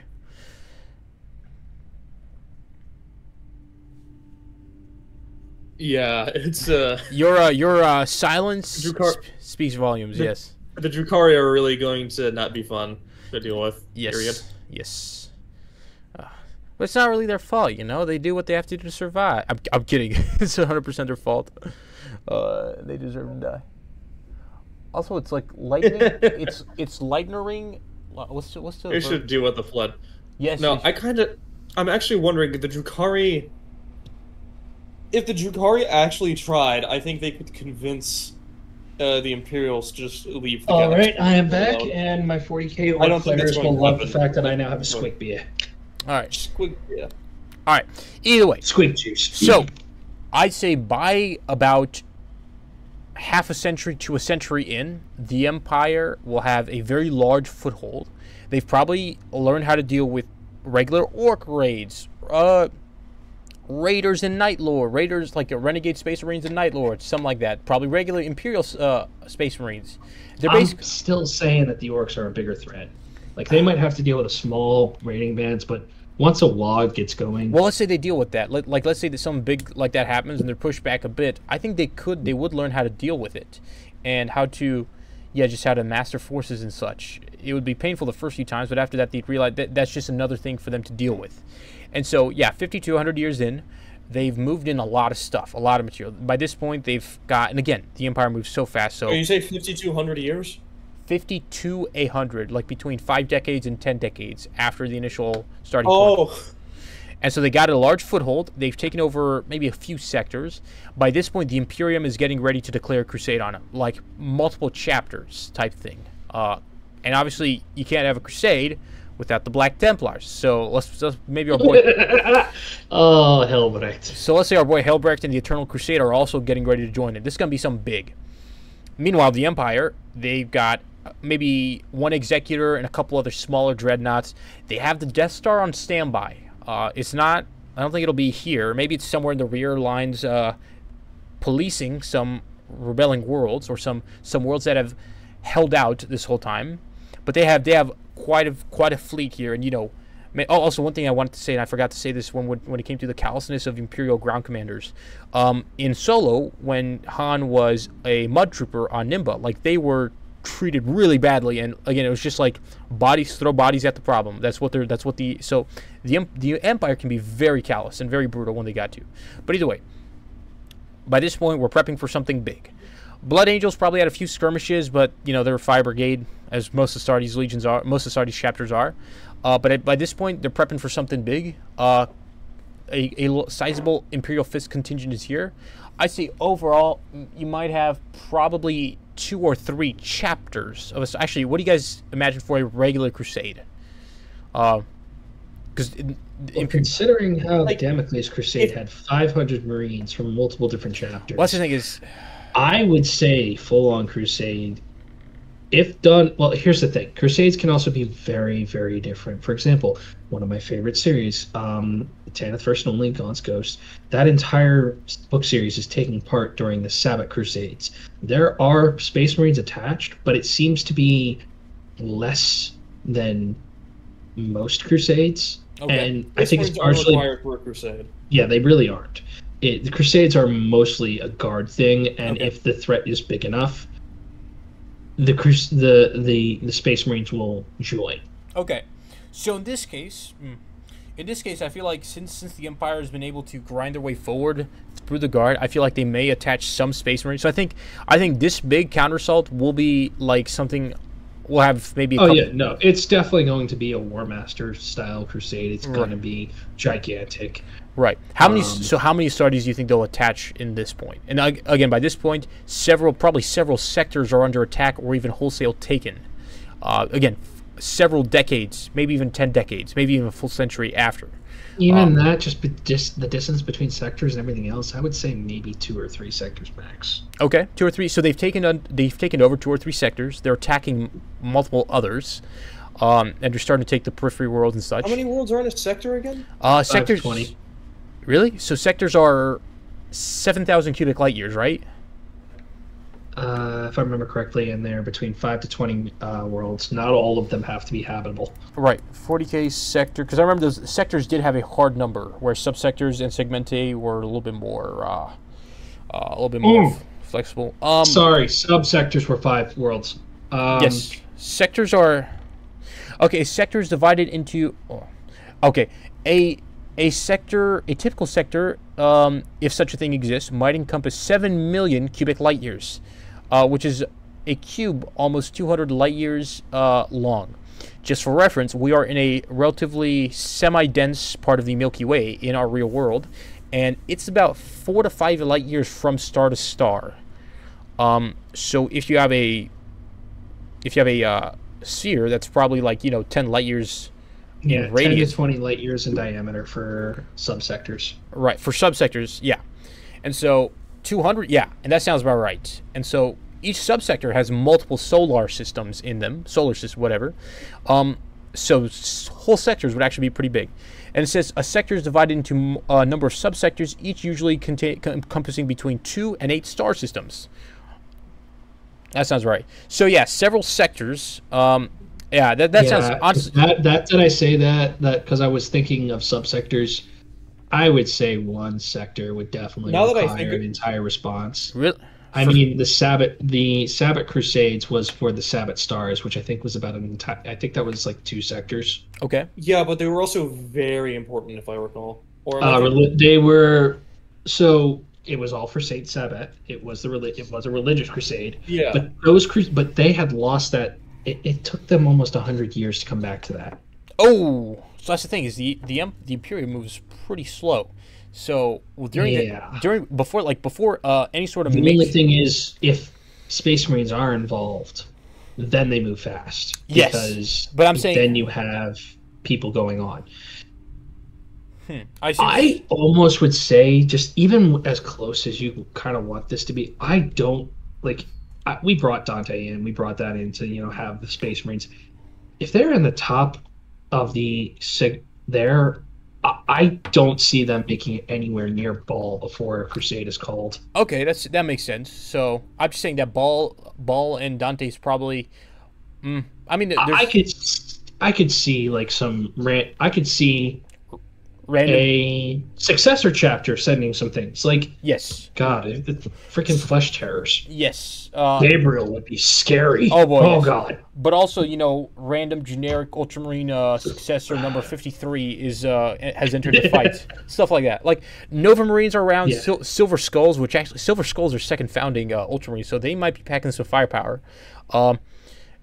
And you also have Black Templars that can go anywhere. So you might have an occasional a Black Templar crusading fleet could move in if it gets bad. But either way, so it's been 50 to 100 years. Let's say one full sector of the God Emperor of Mankind's domain has been taken over. Two others are under siege, with some worlds falling and other worlds under siege. At this point, enough is enough. It's no longer down to the local authorities and local defenses. Something is happening. So what do you think by the time it gets to that point and they declare let's say it's like a mini crusade, like a Damocles style crusade? 500 Astartes, 400 or 500 Astartes, so that's multiple companies. Maybe it could be of the same chapter, maybe it could be a whole bunch of different chapters. So if it's 500 Astartes, that's probably going to be several strike cruisers. Do you think that will also be a battle barge? Yeah. Most likely. Strike cruiser. If it's I think there would be a battle barge. For 500? Because I mean, a strike cruiser can hold 100 battle barges. I thought it was like they could hold some sort of like a reinforced company. Like they could hold a bit more than 100. Like maybe 100. Oh, they usually can, but usually strike cruisers. How many are you going to have on them? Right. Yeah, strike cruisers usually only going to have 100, and it's mostly going to be chapter serfs that run the damn thing. Right. And they're going to be trained by Astartes, so they're going to be guard level at the laziest. Right. Or they're going to be the tip top of naval armament.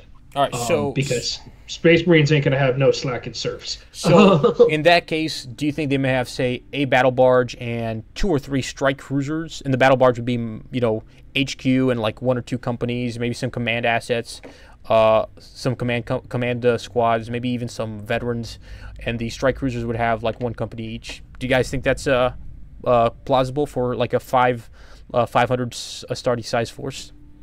That's about how I see it. I mean, if we're talking about the Imperium seeing the Star Wars Empire as similar threat to the Tau, I can believe that. All right, so and considering how it's taking so long, it might be more than the 20 guard chapters. Right.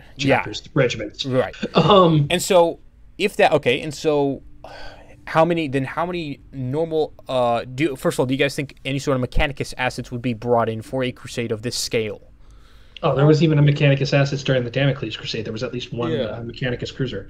So yeah, there would definitely be, especially if they understand that. Right, technology. It's been 100 years. Yeah, tech-wise, that they are getting their asses kicked in some cases. So but they still won't recapture them because this is definitely tech heresy. Right. You really are, because here's the thing: the way the Imperium would see this is you have some humans, and these are definitely humans.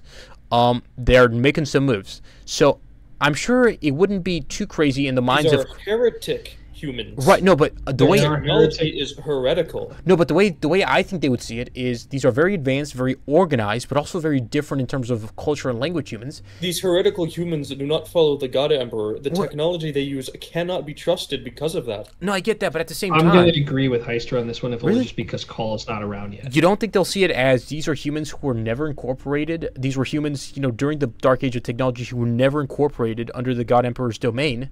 Thus, it doesn't really matter. Even a lot of Dark Age tech and stuff is still like sus to the Mechanicus. Are you sure? I thought they thought that that's when the peak of that's where all the Omniscience revelations came from. So if they could get an STC, yes, and they do want to capture let me put it this way: if they believe that this might be Dark Age tech, they will capture it and they will study it, but it will be left somewhere in a vault on Mars, right? And never upgrade, and nothing will be upgrades will come from it until you get a character like Call around. That sounds So I'm not saying the Imperium will quickly reverse engineer all of the Empire's technology, but I'm saying I don't think they'll immediately say tech heresy and destroy it all. I think they may most likely will for most of it. Really? You really think so? Yeah. So Here's the one thing, though, that I think will be a big linchpin to getting a much larger crusade to come, and you may even have some Inquisition involved. Ooh. This is when, if they figure out that their travel is not warp based. Yes, yes. And so, well, first of all, how would they? It's easy to see. It's easy to see that these ships are appearing without massive warp rifts. So, but to them, can't they just they don't really know? It'll be difficult for them to track individual ships and to calculate individual distances. So, wouldn't it look similar to whatever Tau FTL used? And they see, ship just appeared outside of warp. It must be some primitive. Tau don't use FTL. Tau are sublate only. No, they do have FTL. No, Tau. No. When they first came onto the scene, they did not. Oh, they yeah. are only recently. And if we're talking this is still M41, Tau are still using sublight. Right, but Tau have a sort of very primitive non-warp FTL, right? It's kind of like no. It is warp. Is below FTL. It is sublight, which means they are approaching the speed of light, but they are not faster than the speed of light. Are you certain? Because I thought that they had some sort of thing that kind of it skims the top of the warp, and it's way slower and way less efficient. But it is that is a recent thing. Yeah, and like I said, if we're still talking pre-13th Black Crusade. Well, yeah, I would say that's not common or known very well. Oh, okay. They still put their troops in stasis. Sure. Okay, but because of how long it takes. Okay. And they have a small empire to traverse. I get that, but so with all of that, what do you think the average Imperial officer and the average, especially tech priest, inquisitor will think when they see these massive ships appearing essentially out of nowhere? No warp signature or anything like that. I imagine it would probably be something like, oh, fuck!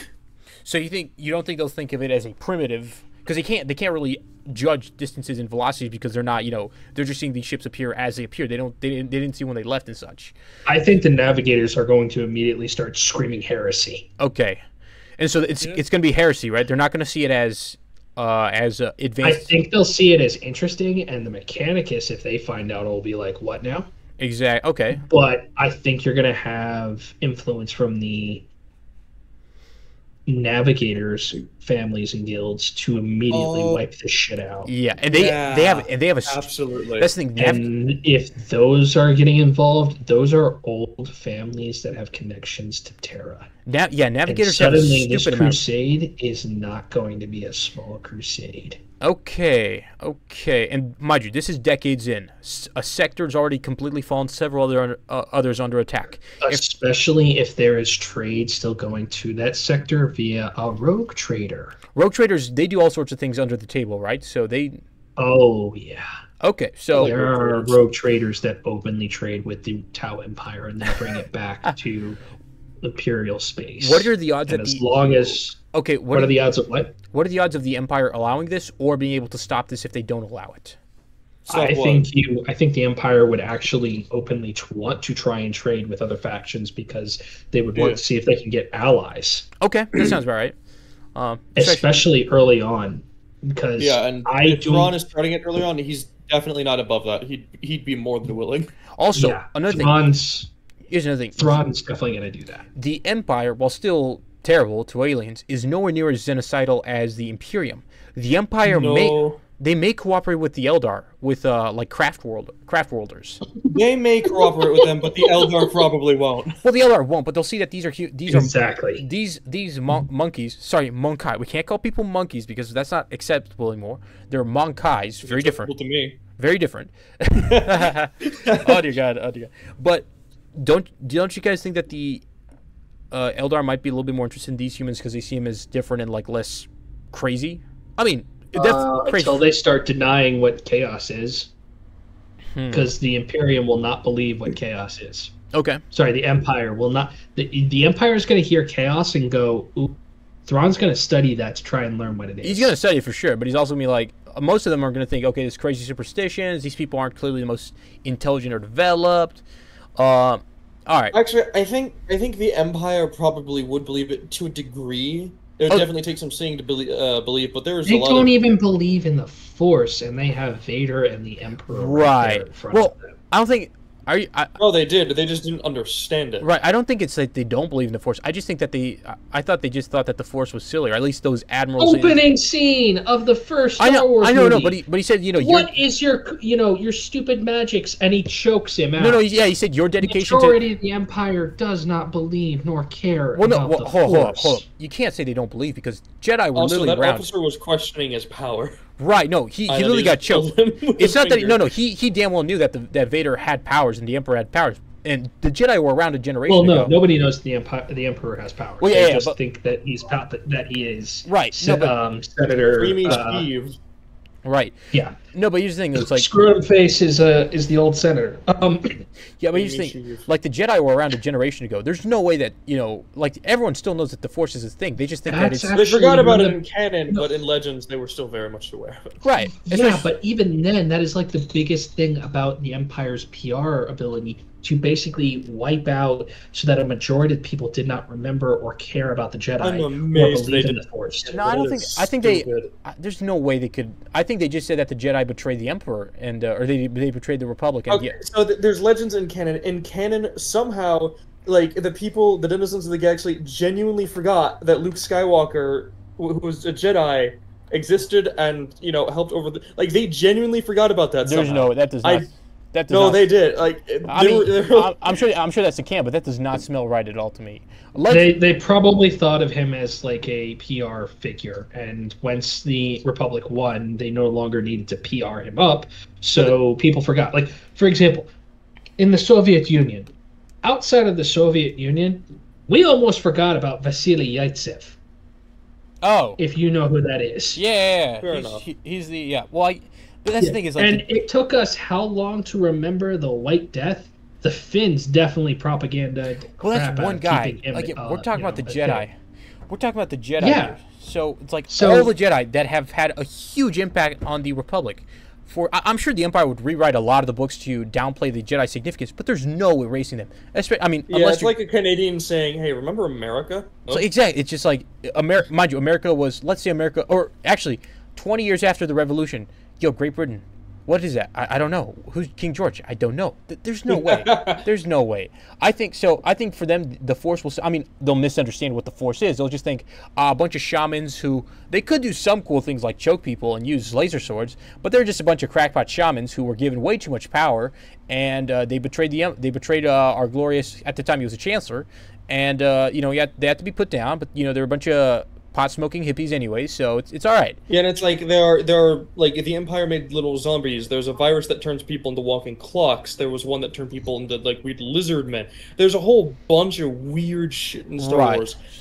The warp isn't strictly going to be like too out of left field. Exactly. I mean, again, for the Empire is very. No, but they aren't going to believe in its corrupting power, and I definitely think that there's going to be officers who try to. There are going to be smart ones who take Thrawn's lead and try to study it, and unfortunately, that's how chaos gets you. The more you study it, the more likely you are to fall. Yeah, right. Especially since they would be arrogant. And there are going to be those who ignore it and not, believe its power, and then before you know it, suddenly, and there's a team enough Nurgle part a Star Destroyer, and suddenly now that Star Destroyer is a mineral dump. Right, but I think by 50 to 100 years in, I think they would have dealt with that enough to know, look, this is just weird Force magic, so we just got to do these things to kind of like deal with it. Like, I don't think they won't fully understand it, but they'll definitely know of it, and they'll know how to generally steer clear. So we get to this watershed moment, 50 years, 5,200 years after. They've fully taken over one sector. They're invading in. The Empire is well aware, and mind you, so as far as I know, the High Lords of Terra oversaw, or at least planned out the campaign on Vrax, a single world. So a whole sector. Oh, no. They didn't? Yeah. Oh, because that was high-level officials within the Minotaur. Oh. The difference was. Are you certain? Because during Marshal, when Zhulker was replaced, he was replaced with a Marshal. When that Marshal was being, I know the Kriegsmen are going to kill me now. When that Marshal, I'm putting too much on the Marshal, because it was the Inquisitor who then replaced the Marshal, much to that guy's. So it was Jolka, then it was Grigori, and then it was Lord Inquisitor Hector Rex. Yes, and when Rex started to get political dealings that pulled troops from him during the last few years, he tried to appeal to the inquisitorial High Lord and sent people there to be like, "Hey, stop these politics." And the attitude was, "Can't, bye." And that was the extent of the High Lord's influence on Rex. This could just be my limitation in learning the lore through YouTube rather than books, but in both Warhammer's recounting of the events, as well as those of Yakovic, it showed that multiple... I mean, I don't know if they were High Lords or not, but these were multiple sub-factions of the Imperium got together to organize the retaking of Rex. So obviously you had the Minotaurum, because that was there. Yeah, no, there were definitely influences from each one, because each one had a major problem. Exactly, the ecclesiarchy wanted to get this heretic and purge him now. Right, because it was a Basilica of St. Leonis the Blind, and then it was a Minotaurum world, and the Inquisition wanted to distract from their own failings in failing to assassinate him, which stirred up the crowd. But you're saying that this was not High Lord's level. This was more so like segmentum or sector level. The extent of the High Lords were basically they rubber stamped the assassin, because technically to get an assassin to go, you have to you don't really need High Lord approval, but most of them are given approval either from somewhere within the office of the High Lords. It may not be the High Lord themselves. It might be an assistant, but I see.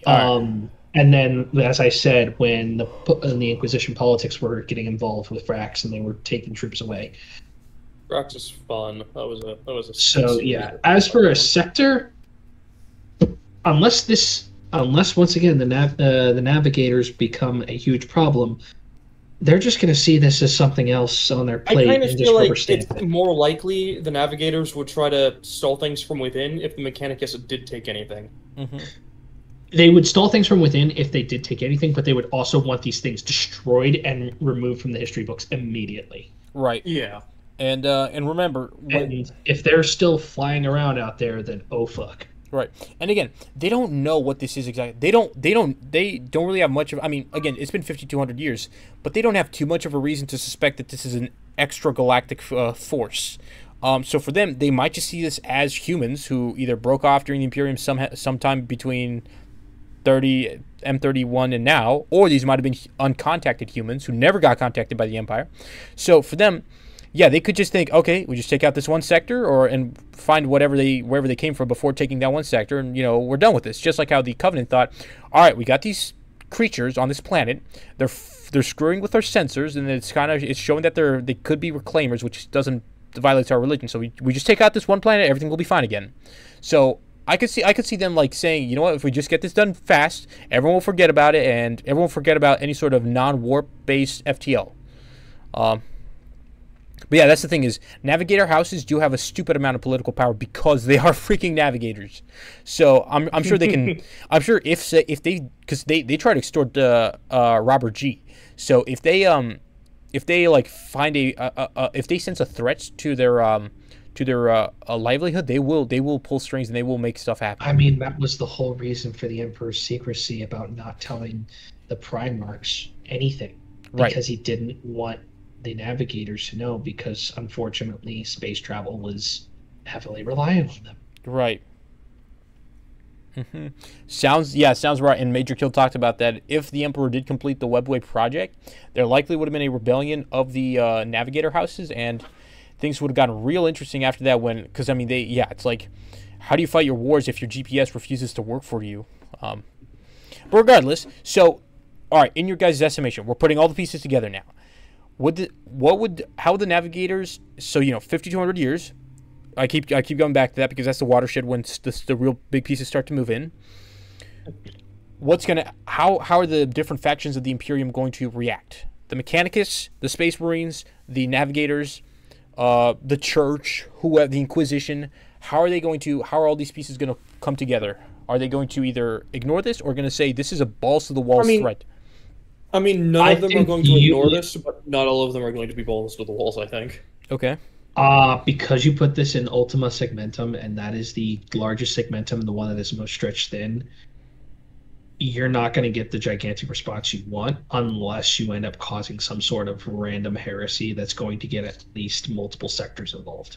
Okay. And once again, if these humans don't believe in the God Emperor, oh God, the ecclesiarchy is going to be up in arms because they're able to. If they're able to do non-warp travel, then the Navis Nobilite is going to go, oh, competition? No. If you have these humans who are working with aliens, you may have. I really don't think the Navis Nobilite is going to be all too up in arms because there are other Xenos in the galaxy that can achieve FTL without using warp travel. Yes, but they are humans. Right. Well, that's the thing is, humans. They're also at just one sector right now, so they may become a threat eventually if they were, much closer. But if they're all the way in some sector, one sector, two sectors in, Ultima, then it may not be enough to go, all right, this is balls to the walls threat. Now, if that threat was in, say, Segmentum Pacificus, then that might be right next door. They would be a lot more aware of that threat. But if they're hearing rumors of something somewhere out in a couple of sectors, all the way up in Segmentum Ultima, I see what you guys are saying. So that's the thing. We also got to know how long they're going to take, because if we are going to drag this out and they're going to take multiple sectors, and eventually it will become a problem that the Imperium is actually going to full on put a huge crusade and do all these things. Right.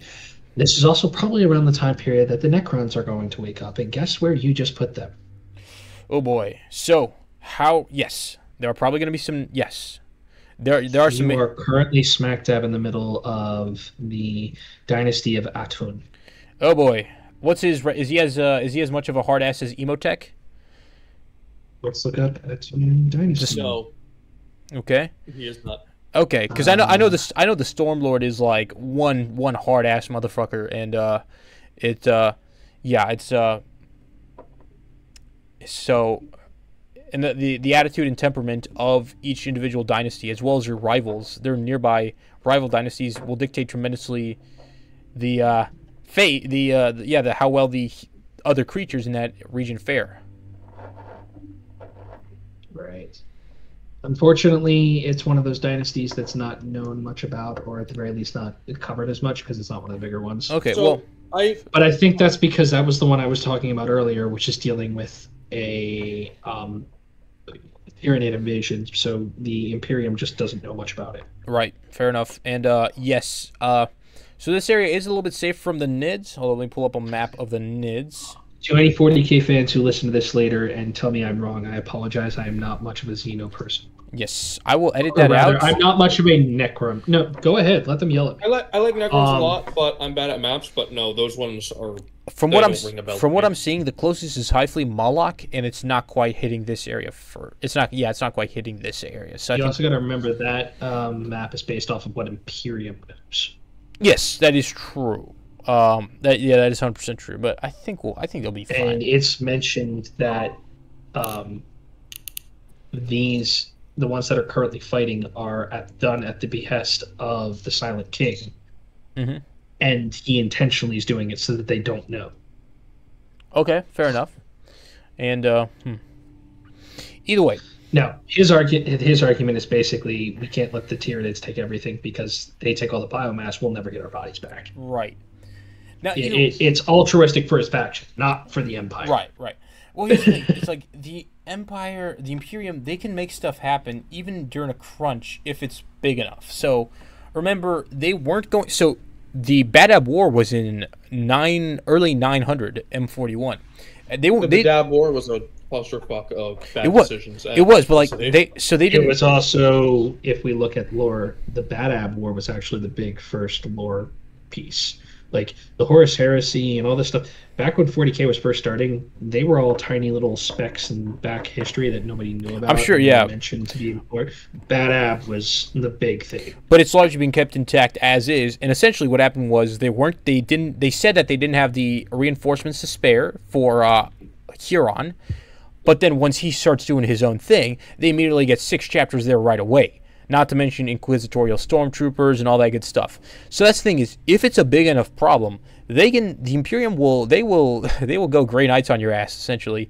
If it's a big enough threat, So again, at what point do you guys think that's the big question is when's the overwhelming response gonna be? When's the crusade? Actually, the mini crusade gonna be? That is an organized counter response outside of the local defensive forces. So a couple of companies. I think that's going to be when the first sector is taken. You're gonna have a small one, and then once they have gotten to the point where 3 or more sectors are fallen, then you're gonna have a huge problem. So let's go back to the small one. So one sector is taken. Is that where you'll see like Damocles Crusade scale? 4 to 5 companies of Space Marines, couple of dozen regiments, and probably some sizable naval fleets. Is that when you think that'll happen? 7 to 14 naval ships, depending on whether or not we have capital ships, right? On the Empire. That's capital level. That's not escorts. Yes. Do you know what's the average ratio of escorts, vessels, so frigates and destroyers for every cruiser, for every capital ship? Depends on the type of ship it is, but also what type of escorts it is, because Cobras go in wolf packs, whereas swords and firestorms might be 1 or 2 to a capital ship. Again, depending on the size of the capital ship. So again, by the time we go, so if we're talking like large scale sector fleet, if a sector fleet does have 50 to 100 capital ships, how many escort ships do you think they're likely to have at that scale?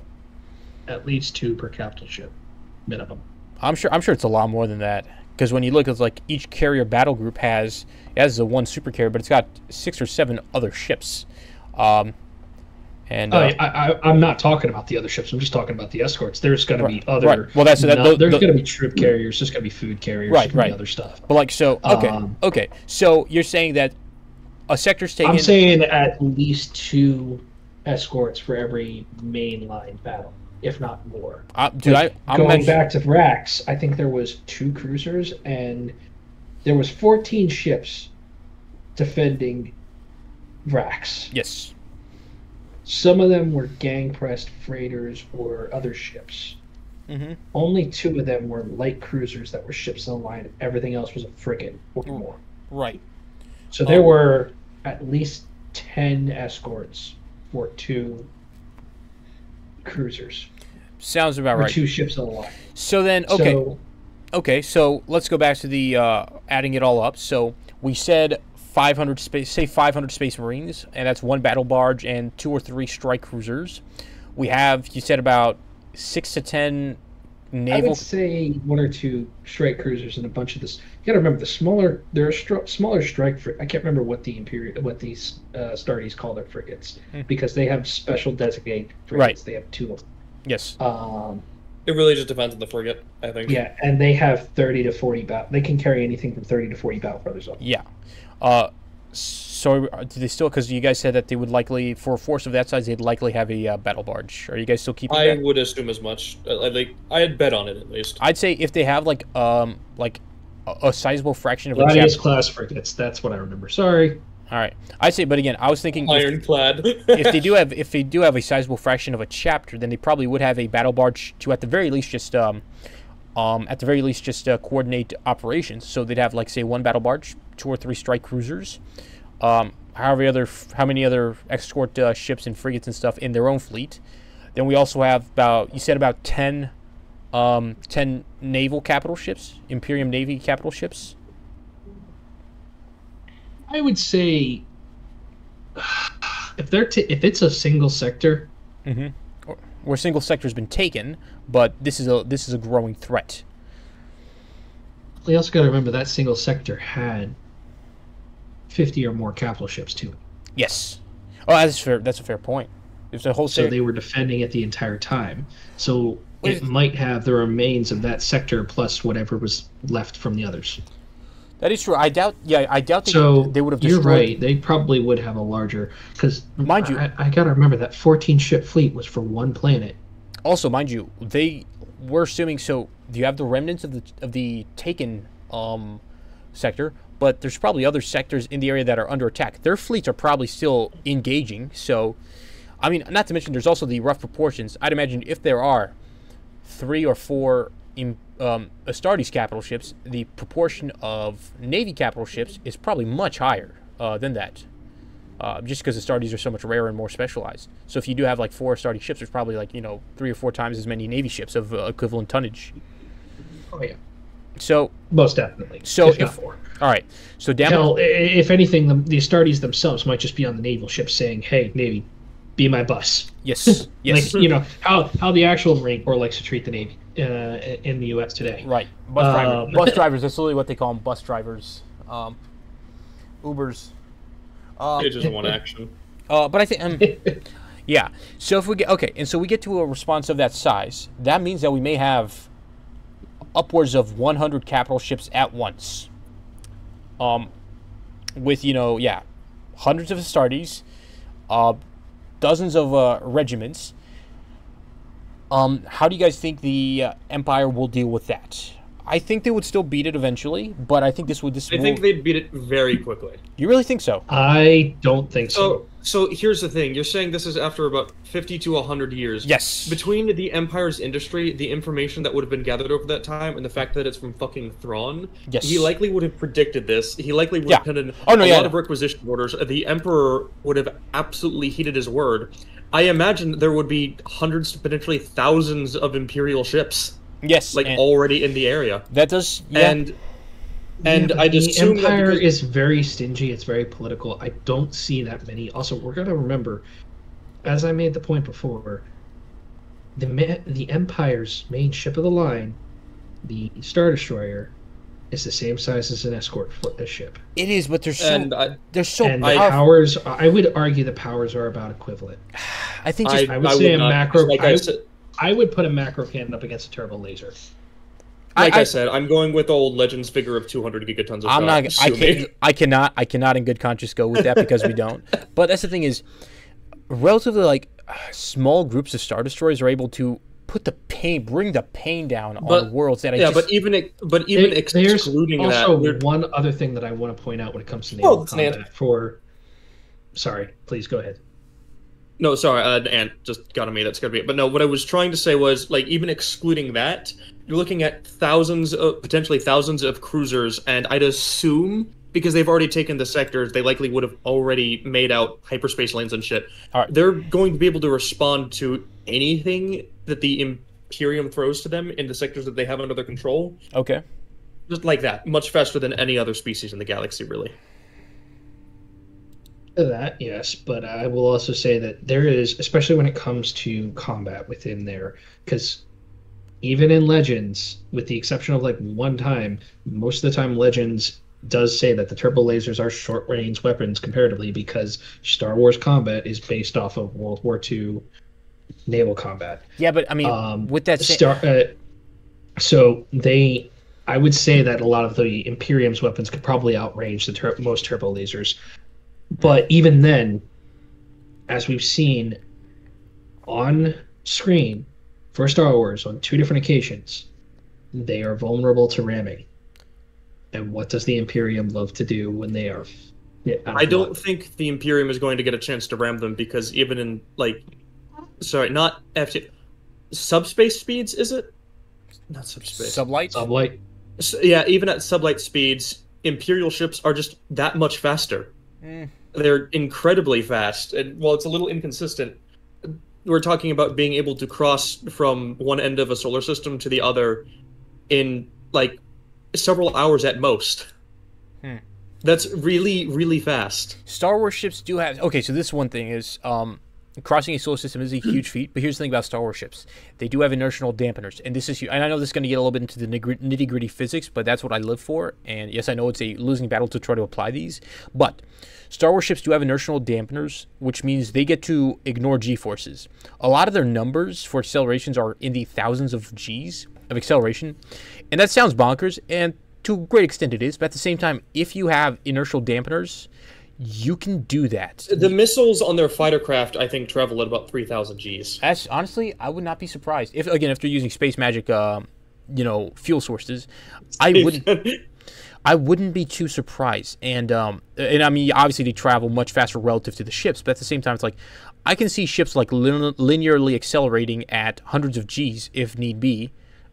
Maybe even a couple of thousand. I don't know if this is a quirk of Star Wars physics, but in Star Wars, if a ship just ships can just come to a dead stop in space. Well, dead stop in space is absolutely relative. you're always in space unless. No, I mean like a dead stop. Like they're not drifting. In space. But they're just there. No, but like that's impossible because everything is moving. I know it's impossible, but the books. The Star Wars books say otherwise. No, I want to say that that's a quirk of Star Wars. It's a quirk of Star Wars because I think that's just a quirk of Star Wars. It doesn't make you think in space.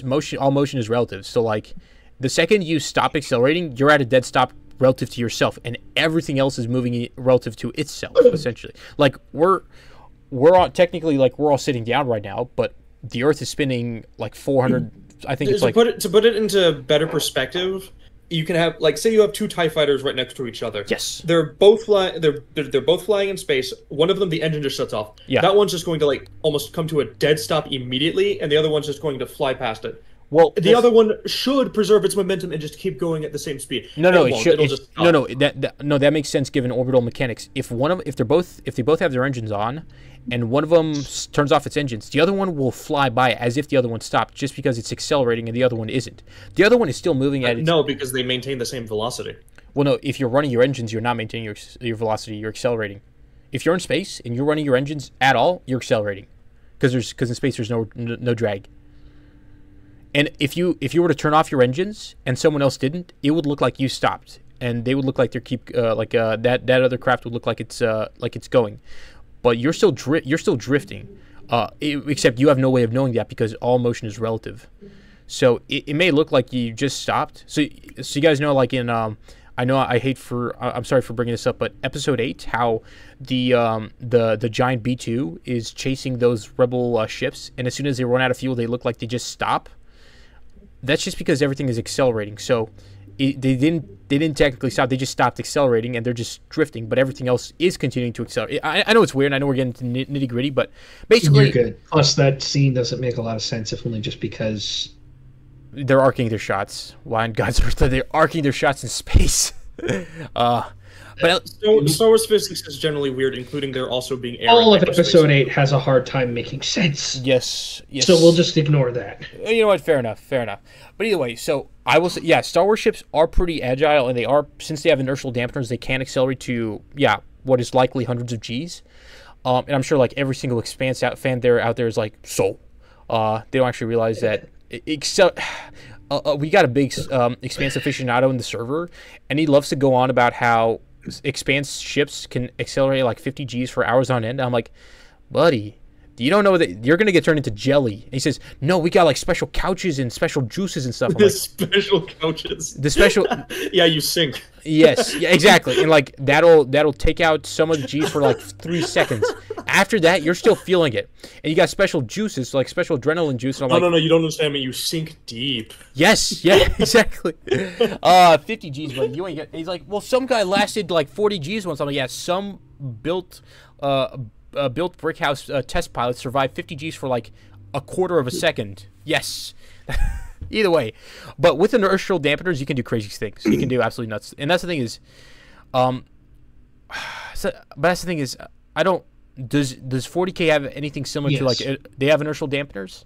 It's a thing within 40K. It's the paneling specifically, and it goes up to the ship's paneling. So there are times in books where you will talk within Space Hulks or something else where the paneling, because everything got twisted, the paneling is now on the ceiling. So you'll literally walk and then suddenly you'll get thrown to the ceiling as though you're falling to the ground because the dampening, basically the inertial dampener, if you will, the gravity, all of that is connected to the paneling, the floor paneling. Okay, so that's artificial gravity, like in the deck plating, but that also covers like inertial dampening within the ship. Yes. Okay. All right. So the ship can like be flying, accelerating crazy fast, and it'll feel like stationary because you are accelerating with it. Yes, but you won't feel that acceleration. Okay. All right. I buy it. So, well then, if that's the case, then both universes seem like they have relatively similar. Not really, because even if it's the same on that end, for Imperial ships, if they come in at the edge of a system, it can still take days to get to the planets at the center of it that they're trying to get to. That is true. I have noticed that in Imperium battles, is that for them it's a lot more like system-wide. It also depends entirely on where they're coming out, because on more than a few occasions they are intentionally coming into the system at the farthest reaches, to so that scout they can coast in without being seen by sensors. I buy that. Yeah, but when they're coasting, it can take weeks. That's because they turn their engines off and they're going off their acceleration. Well, yeah, like it is called coasting. Yeah, but that'd be true. That would be true for. Sorry, that would be true for it is any just called coasting. Yeah, but that would be true. That would be true for any ship, including Imperial ships. Apparently, only like Halo has the ability of producing thrust without any sort of heat residue, as far as I know. Like they have their prowlers somehow, even though the prowlers, if their engines are at 30, it's similar to the. I went and looked into it a lot. The Halo, I gotta remember where the hell it's mentioned, but basically it's very similar to the way that Mass Effect is for the Normandy. Yeah, they trap their heat signature within sinks. Yes, and so in Halo, if the prowlers are at 1/3 or below, then they are, or at least some of the prowlers, they are at absolute, or they're as cold as space, which is like 2 Kelvin, which is just barely above absolute zero. But as far as I know, there's also like some ways of generating thrust without heat. So we have like ion engines; they don't actually produce heat. Either way, ion engines would be shit. Oh no, they're very weak. They're extremely weak. Iron engines is what the TIE fighters use. Iron? Yes, I know. Is it? This is Star Wars physics. Wait, is it iron or ion? I thought it was ion. Ion. No. It stands for twin ion engine. Yeah, I knew that. And so, there are like no moving parts, but like realistically, an ion engine, a TIE fighter should be moving at maybe an inch every hour or so. Yeah. Well, it's because they're constantly on, so they're accelerating. Yes. No, but you're right. You're right. They can get up to that speed that everybody thinks that they are because they are that speed. They actually wrap a force. They actually wrap a force bubble around themselves to accelerate how time works. So like it really takes an hour for the pilot, but it's just a second for everyone. That's funny. Well, man, it must suck to be a pilot then. Ouch. Oh dear God. But yeah, no, ion engine should not be anywhere near that power. However, they last for a stupid long time. I believe for Voyager 1 and 2, they had ion engines and they kept burning for decades. They're still burning. I don't think they're burning. I think they're still burning. I think they're coasting now at about 17 kilometers a second. I think they stopped, but they were burning for years and years. Stupidly long time. But again, it's like they can burn for a while, but they're also like accelerating at like 1 inch per second squared or 1 inch per hour. So yeah. Either way, Either way, back to the big response. I'll be honest. Back to the naval combat and ramming. I'm gonna say this. I'm not gonna say as a blanket. Honestly, I'll say that ships are maybe Star Wars ships will be maybe slightly faster, but I'm not going to say as a blanket statement they can never be rammed. I think they can for sure be rammed, whether by accident or unaware. That's going to happen for sure. And yeah, their ships are just not built for it. For the most part, they have built some like more durable ships, purpose-built more durable ships, like the Bulwark class. But for the most, it's nowhere near as prevalent as the massive ramming prows of the Imperium fleet. So either way, every ship above escort has. I know. The only ships that don't are the Astartes, but that's because they have reinforced. They have reinforced hangars at the front of their prows. And they also and those hangars are meant to basically go. Oh, we're going to launch a lot of ships immediately. Right, and they also have boarding torpedoes to do the ramming for them. Where do you think those boarding torpedoes are launched from? Exactly. Yeah. So either There's chutes on the sides of the hangars. Yep. I'm not doubting. So either way, this big response, hundreds of Space Marines and probably hundreds of capital. Probably at least 100 capital ships. 50 years in, honestly, I'm gonna side with Heister on this one. I think it'll be a slugfest for sure, but I think the Empire will still tank this one too, and they will. Yeah. What's next then? So or actually, if you want to talk about this, we can't expand on this. Sure. So when it comes to naval combat, it's just that. Listen, I'm not going to say that the Imperial Navy is as blunt as the Guard, because it is not. It definitely uses tactics. It's much smarter than that, and it hurts me to say that as a guardsman. Yeah. It hurts me to say that. It hurts me to give the Navy any credit. But that aside, They are smart about how they do this. They are definitely tacticians within the Navy, and I would say that the average naval captain is probably better than the average Imperial captain, if only just because you have to prove yourself in the Navy. Right. Most there are plenty of times and plenty of eras of peace within the Empire where you can have absolutely dogshit incompetent officers within the Star Wars universe. They just use whatever the Navy within the Imperium, even at the quietest sector, you have to prove yourself to get there. From what I hear is, while the average voidsmen are, especially like the basically the slaves inside of the ships, indentured impressed sailors are pretty badly managed. The actual officers, a good chunk of them come from Schola Progenia, right? So they're like, yes. So they're actually that like the lowest of the low come from Schola Progenia. Schola Progenia is the minimum you need to get into the Navy, in the Naval Officer Corps. Right. So now it can produce some of the best officers, but I mean, like, that is the bare minimum. A lot of the Navy is also built from families and other stuff. And yes, there is some politics involved, but you're going to find the politics affect Guard a lot more than they do with the Navy, just because you can't be incompetent in the Navy. Right, because you don't last long. You don't survive. Yeah, yeah. So at least not as an officer. Right, and couple that with a very high level of activity that... So, while a good chunk of the upper-ranking officers in the Imperial fleet, at least starting out, will have had a lot of experience in the Clone Wars, I feel like, especially by, that was 20 years ago at the start. I'm sure they'll get a lot of experience here, but overall, meanwhile, the Imperium fleets, especially in like active sectors, are going to be constantly on the move. So they're not only more experienced pound for pound, but they also live a lot longer. So a lot of the, like, especially the sector commanders, sector fleet commanders, and such like that, they would have been leading fleets for hundreds of years. So there's also the fact that, and I know I keep harping on this, the ISD is the same size as an escort. It's just a thing of they're going to have more escorts that are going to be able to take on your line ships versus their line ships. See, the thing is, I think the Imperial line ship is going to be very, very casually able to take care of the fucking escorts.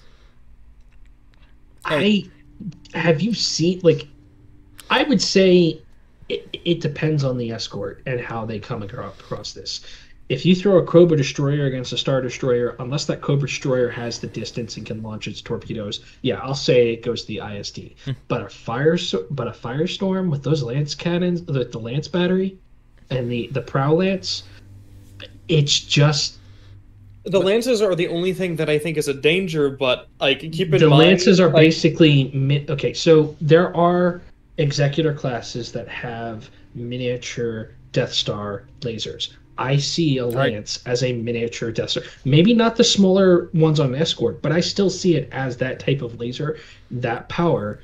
And a Firestorm is the second most common one after the Sword. The Sword is mostly macro cannon based, but the Firestorm is the lance battery. Hold on, let's go back to... So the lance batteries are essentially large laser beams, right? Oh, yes. They are lasers. Right. So they are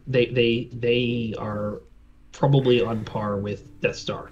That does not... No. Not from the escorts, but they are similar to the firing mechanism. Maybe the firing mechanism. Like, imagine a weaker Death Star beam from a lance. Well, so in Legends, turbo laser. Well, because a turbo laser isn't an entire beam. Yeah, the turbo laser is a plasma shot. So this sounds like the Eclipse, and so the Eclipse was able. It's the same thing. Like it is the same type of weapon. The main thing is that the Death Star utilized a lot of Kyber. That's it. Well, no, because they were refracting it through the Kyber because it was one continuous beam. It wasn't using plasma. The turbo lasers are using Tabana gas to make plasma. Right. Which is, at least it can be focused through a lens a lot. Not really. It's more like they're shooting the plasma versus shooting a laser. Right. No, they're shooting like a plasma blob essentially, which is a laser is like an actual a continuous focusing beam. It's very different. To me, what lance batteries are most common, most similar, like at least in function, are the plasma lances, and I know we're using plasma a lot, but the lances on Covenant ships, you know, that continuous beam of energy, of destructive energy projectors on the Covenant ships. That's what it seems a lot more common. But those are nowhere near the ballpark, even if they can like last huge chunks of a world instantaneously.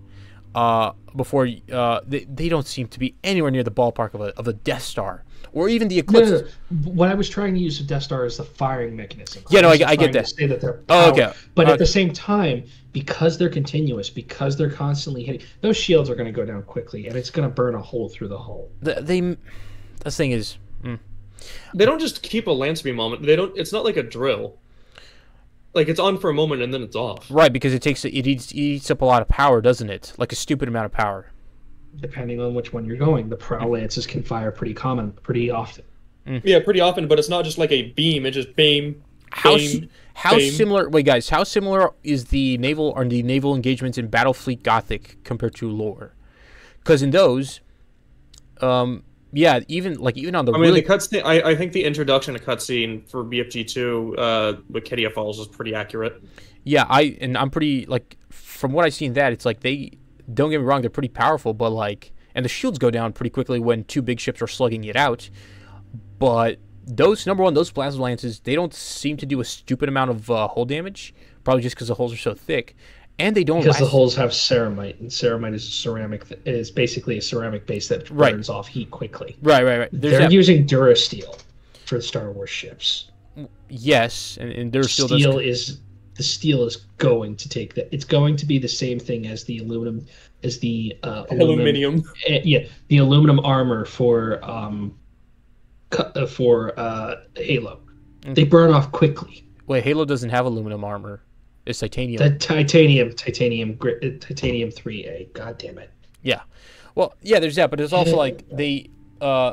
Sorry. I get that. But that may be the case, but I think the shields are going to withstand the lances rather easily. I would say easily. They do look pretty destructive. I am still going to use the 200 gigaton number. Sue me. I will always use that for Star Wars. Yeah, but like then everyone in YouTube land is going to laugh at you, and I mean this I do not care. Let them laugh. Dude, this video is going to get like 30 million views, and I will put your Discord info in the description, and you will get like. If it gets that views, I know I'm going to be assassinated for the 40K for the 40K unit because I'm not fighting hard enough. I know. That's mostly because if there is any universe within the entire of sci-fi that can give 40K any run for its money, it is Star Wars. But I still think that you guys are giving Star Wars too much of it. Listen, they could probably give a small Tau-sized chunk out of the Imperium, immediately and then get crushed. Advantage. It's too much. That matters so much more than people give it credit for. And I don't think that you're giving the Imperium its industrial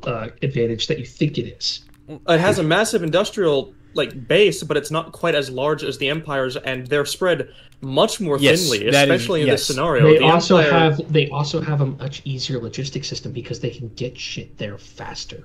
The Imperium has to work through a slower system, and they still do as good as they do. Well, yeah, better than the Empire. It's much slower than the Empire by orders of magnitude. And yet they still survive and do what they do. Well, that's because of plot. That's because other faction in 40K operates on more or less similar constraints. Right. Necrons are incredibly capable and powerful, but their FTL is dog water. And their Domin Gate, hostile. Wait, I thought Necrons had instantaneous travel. The only reason why they have teleportation between areas that they've already set up. Going to an area they don't set up, they are like the Tau. They are moving sublight speed. They don't care because they don't have lives. Yeah, they have Domin Gates, but those are jury-rigged webway portals. Those are hostile. They have inertialess drives, but those function as a realistic TIE fighter should, where they can basically infinitely pick up speed, but it takes a long-ass time to the point where... the distance... They also don't need the inertial dampeners because metal body. No, it's not inertial dampeners. It's an inertialess drive, so they can achieve FTL speed in real space. Oh, no, I'm talking about they don't need the inertial dampeners. They don't need the extra stuff, so they're literally just throwing themselves through space. Sure. They are the same as the orcs, except they don't have the law energy to keep them alive. Yeah. They just stay alive out of pure spite. Yeah, but using those things to get from Ball to Fenris would take about 300 to 400 years.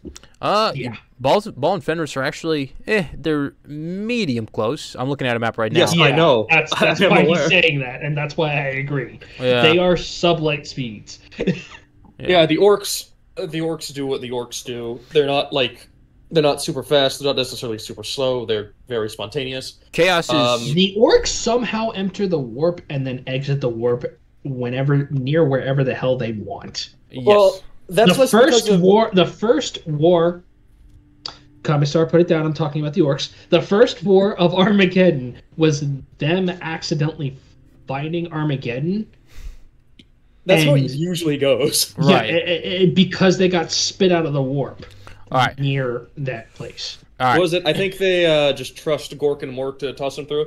But it's like every other faction in Warhammer has their own logistical constraints and such, and that's why it's this constant battle of give and take. Right. Suddenly you throw them up against an opponent that realistically has none of those issues and is several orders of magnitude better in those categories. Faster, It doesn't strictly matter that, like, even if the turbo laser shield and like all that shit is so much weaker, the fact that everything else in terms of speed and logistics and hell, their own ability to not kill the first person with quote-unquote heretical technology they can see that and study it and learn so much better than well, the Imperium. The Necrons are of course at the pinnacle, but like it's a very, very big colossal advantage. And here's the thing, Star Wars, so even though Star Wars is very slow to progress, in many ways even regresses, if something new raises the stakes and raises up the bar of standard, they will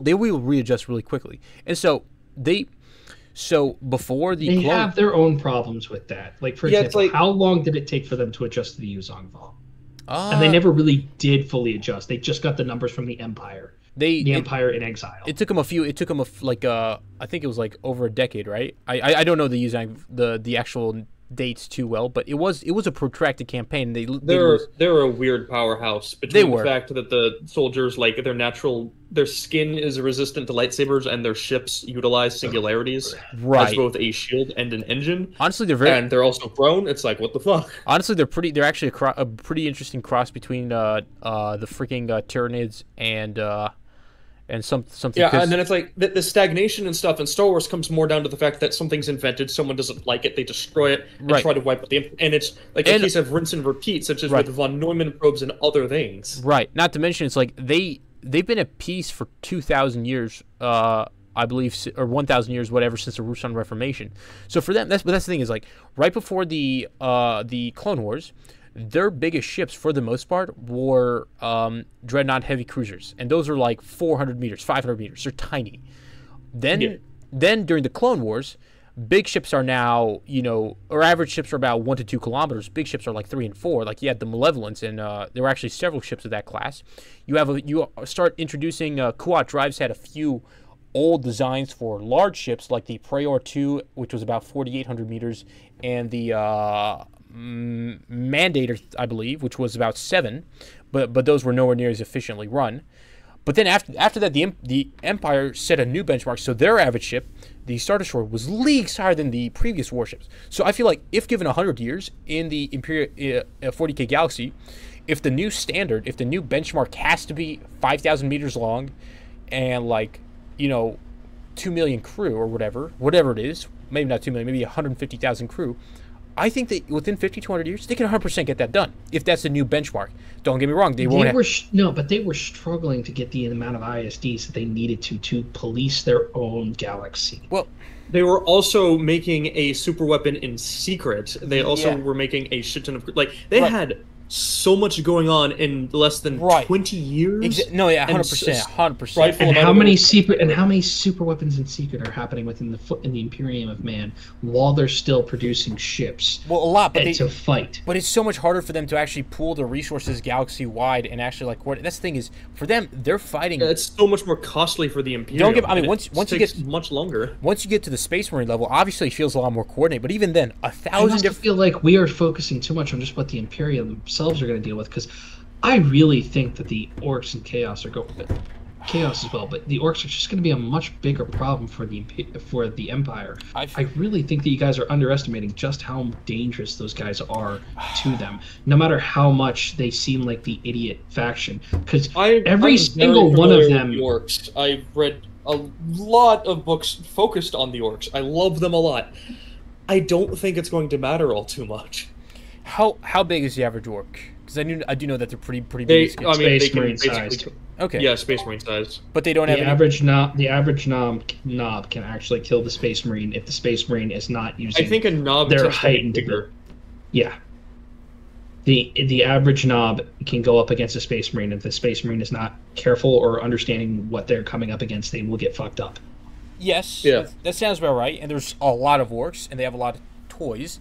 But I feel like if the Empire... Orcs like Gazgul, I think Gazgul is bigger than Gilliman. Oh, yeah, no. Gazgul is almost Quark size now. Isn't he like almost 18 feet tall? Quarks were... No, I don't know about that. According to Major Kill, Quarks were... that just sounds so retarded the way I say that. According to the Codex of Start... No. According to Major Kill, he said that Quarks were 12 meters tall, which is about 40 feet. Yeah, but also, isn't Major Kill Australian? Yes. He is. Yes, also, I think he was... I know they were tall in the fact that the Quarks were taller than the Emperor. No, and so... Now, 12... The Quark leaders were taller than the Emperor. The Emperor's not that big relative to Quarks. The Emperor's about... I mean, he can change his size for sure, but I think his most common size was about 16 feet, which is 5 meters. If the Quarks are 12 meters, which, like, Major Kill is, like, he is dying by that statement because he's actually making major minis of Quarks. Nice. And they're of that scale. They are 12 meters tall, scaled relative to official models of Space Marines. Well, I'm still have to yet to read The War of the Beast, which, yeah. From what I heard, from what I heard, it's, like, really, really weird. It's one of those read Drago, the First Inquisitor, instead. No. I don't want to read any. I want to find. It's a fine book. All right. I got a summary enough of that book. No. Either way, gents. I don't need Tyranid genes to their bestiality. Oh Lord. Either way, gents. This has been going on for nearly 3 hours, so I'd say go a little bit longer, and then we'll try to cap it at 3 hours. So. Well, no, we can end here. I forgive you. So. Who are you apologizing to? The people that decided to violate their own sleep schedule voluntarily? Well, I'm the only one here on the East Coast, so. Well, even then, it's not too late. It's not too late for you. Either way, gents. Audience, we've laid out the options, and at this point, it does depend on your interpretations of the capabilities. And again, we have different opinions here. Essentially, you can go with one of two different ways. If you believe that the Orcs and Chaos and Space Marines and starships utterly stomp on the Star Wars galaxy, then yeah, they will make it through. If you think that they are a little bit more evenly matched, then it gets interesting, and obviously, humans crave more developed stories, so, it's like, yeah, we'll go with that, at least we'll explain that. Essentially, if that is the case, then we have to see how long the Empire lasts. So, if they can survive the initial sector response, and then they can survive the first Space Marine response, and then after that, they can survive the mini Crusade response of like 500 Space Marines and a couple of hundred capital ships. I personally think they can survive. And again, if they don't, then that's just where the story ends. But if they do survive that, it keeps growing. Because Arch Warhammer Arch made a pretty good video about how the Imperium defends itself. And overall, the way he put it is that the Imperium is like a whole bunch of... I don't know if he made this exact analogy, but this is kind of the vibe that I got. The Imperium has, a whole bunch of worlds and a whole bunch of stuff. And essentially the way it works, it's just like as an invader starts taking more and more land, the invader's just going to get stuck on more and more layers of stuff, of defenses, until finally the pylon is so big that you eventually, just by sheer force of numbers, you get stopped. And typically you get stopped at some, a random agri world or a random, civilized world is probably not going to be something to fight and die over. But by the time you've pushed, 1 or 2 sectors in, and you've drawn multiple Space Marine chapters and all this, by the time you actually make it to a target worth defending, that's where all these layers, defensive layers, are all going to coalesce, and you're going to be stopped on a major forge world or fortress world or a major hive world that's like a sector cap or something like that. So essentially, it's going to get, for the Empire, it's going to get tougher the longer it goes out. But they have the advantage. The longer they're in, the more familiar they'll get, the more they'll track their warp routes, there's hyperspace lanes, sorry, which will allow them to move around much quicker, and the more they'll be able to build up the amount of ships. Can they eventually fully defeat the Star Wars galaxy, the Imperial 40K galaxy? I don't know.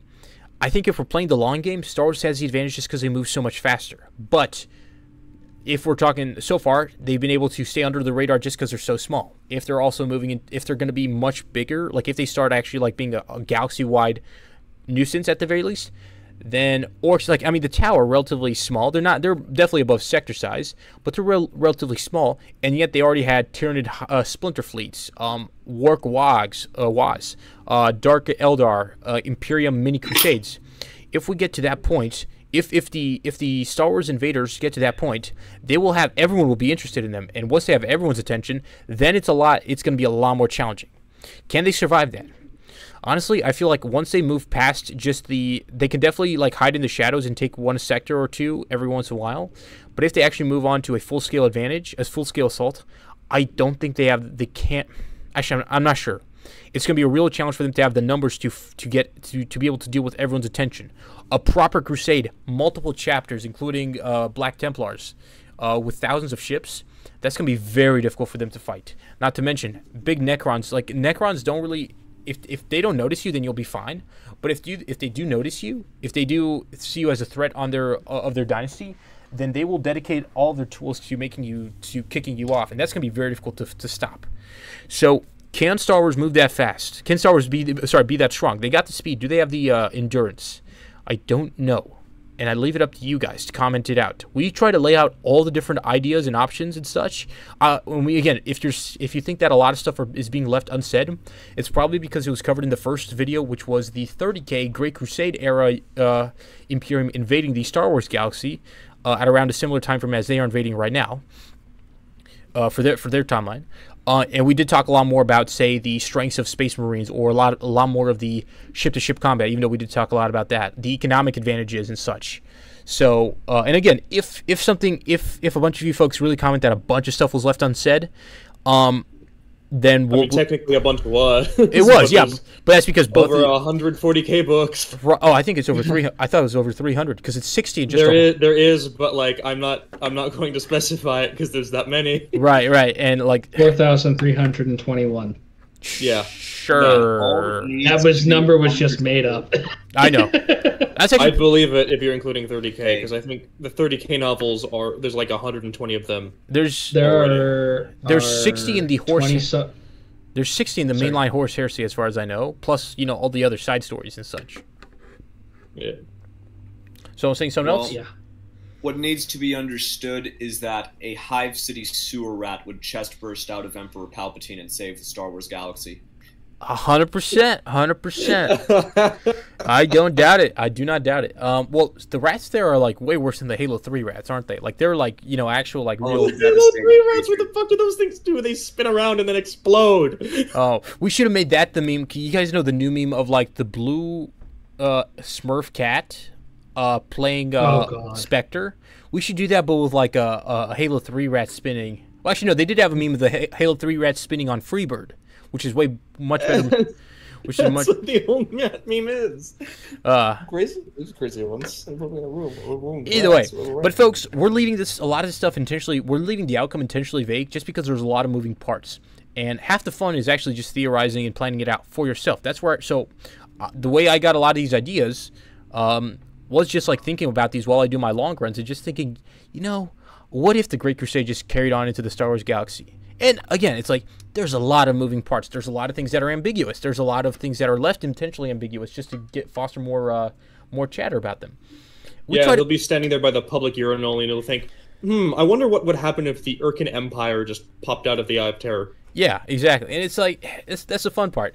So I at least hope that we were able to provide a great deal of context so that you can foster these own ideas to yourselves. Again, I'm still not too sure on either scenarios. The first scenario was also relatively ambiguous in our conclusion, as is this one, just because there's so many moving parts and there's so many different things that are left up in the air. But I think it'll be one hell of a fight to watch, and that's why we're making these videos. So if you have anything to comment, say it downstairs. I try to read most of your comments. I know this is such a cringy thing for YouTubers to say, but like don't worry, I don't. I do, and it's actually really fun. And like all my comments are like positive. It's so cool. It's so nice. It's like, you know, it's such a motivator.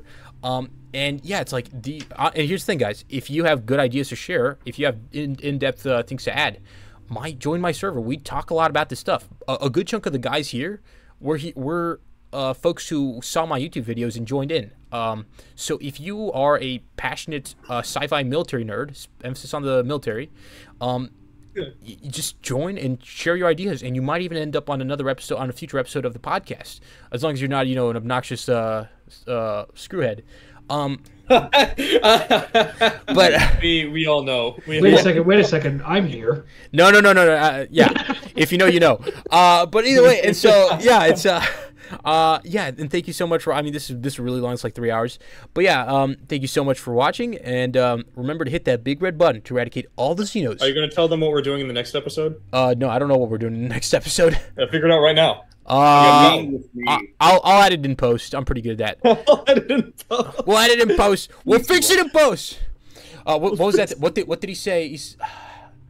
I'm trying to speak up, Breadman. No, what did Bill O'Reilly say in that old clip? Fucking thing sucks. We'll fix it in post. We'll fix it in post. You guys remember that meme? No, I'm too young. Yes. It was Bill O'Reilly. It was like it was a leaked clip of Bill O'Reilly on live. Like he was supposed to be on live, but he just messed it up and he just starts yelling, you know, cussing his head off. He says, "We'll fix it." Like I thought he was what he was trying to say, but he says, "I can't read it. I can't see the words. What are the words? What does it say? Fucking thing sucks. I can't." I shouldn't swear because my roommates might hear me. He said, "We'll fix it in post." He was so, and I think that was like one of the first times that like a TV anchor got exposed off the TV, like what they're actually like behind the, you know, behind the editor, and a lot of people like were kind of shocked. It's like, oh, my, you know, beloved, you know, this beloved news anchor that, you know, seems so nice and chill is like, you know, second something doesn't go right. it's only because if he misspeaks, I'm gonna blow his head off on live television. Exactly. True. Oh boy. Either way, but yeah, folks, we've gotten funky enough. This is like what, 3 hours right now, and remember 3 hours and 10 minutes. Oh boy.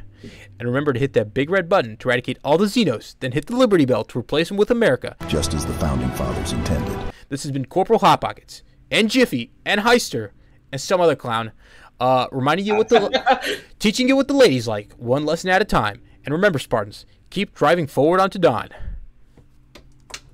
No, wait, Commissar, no!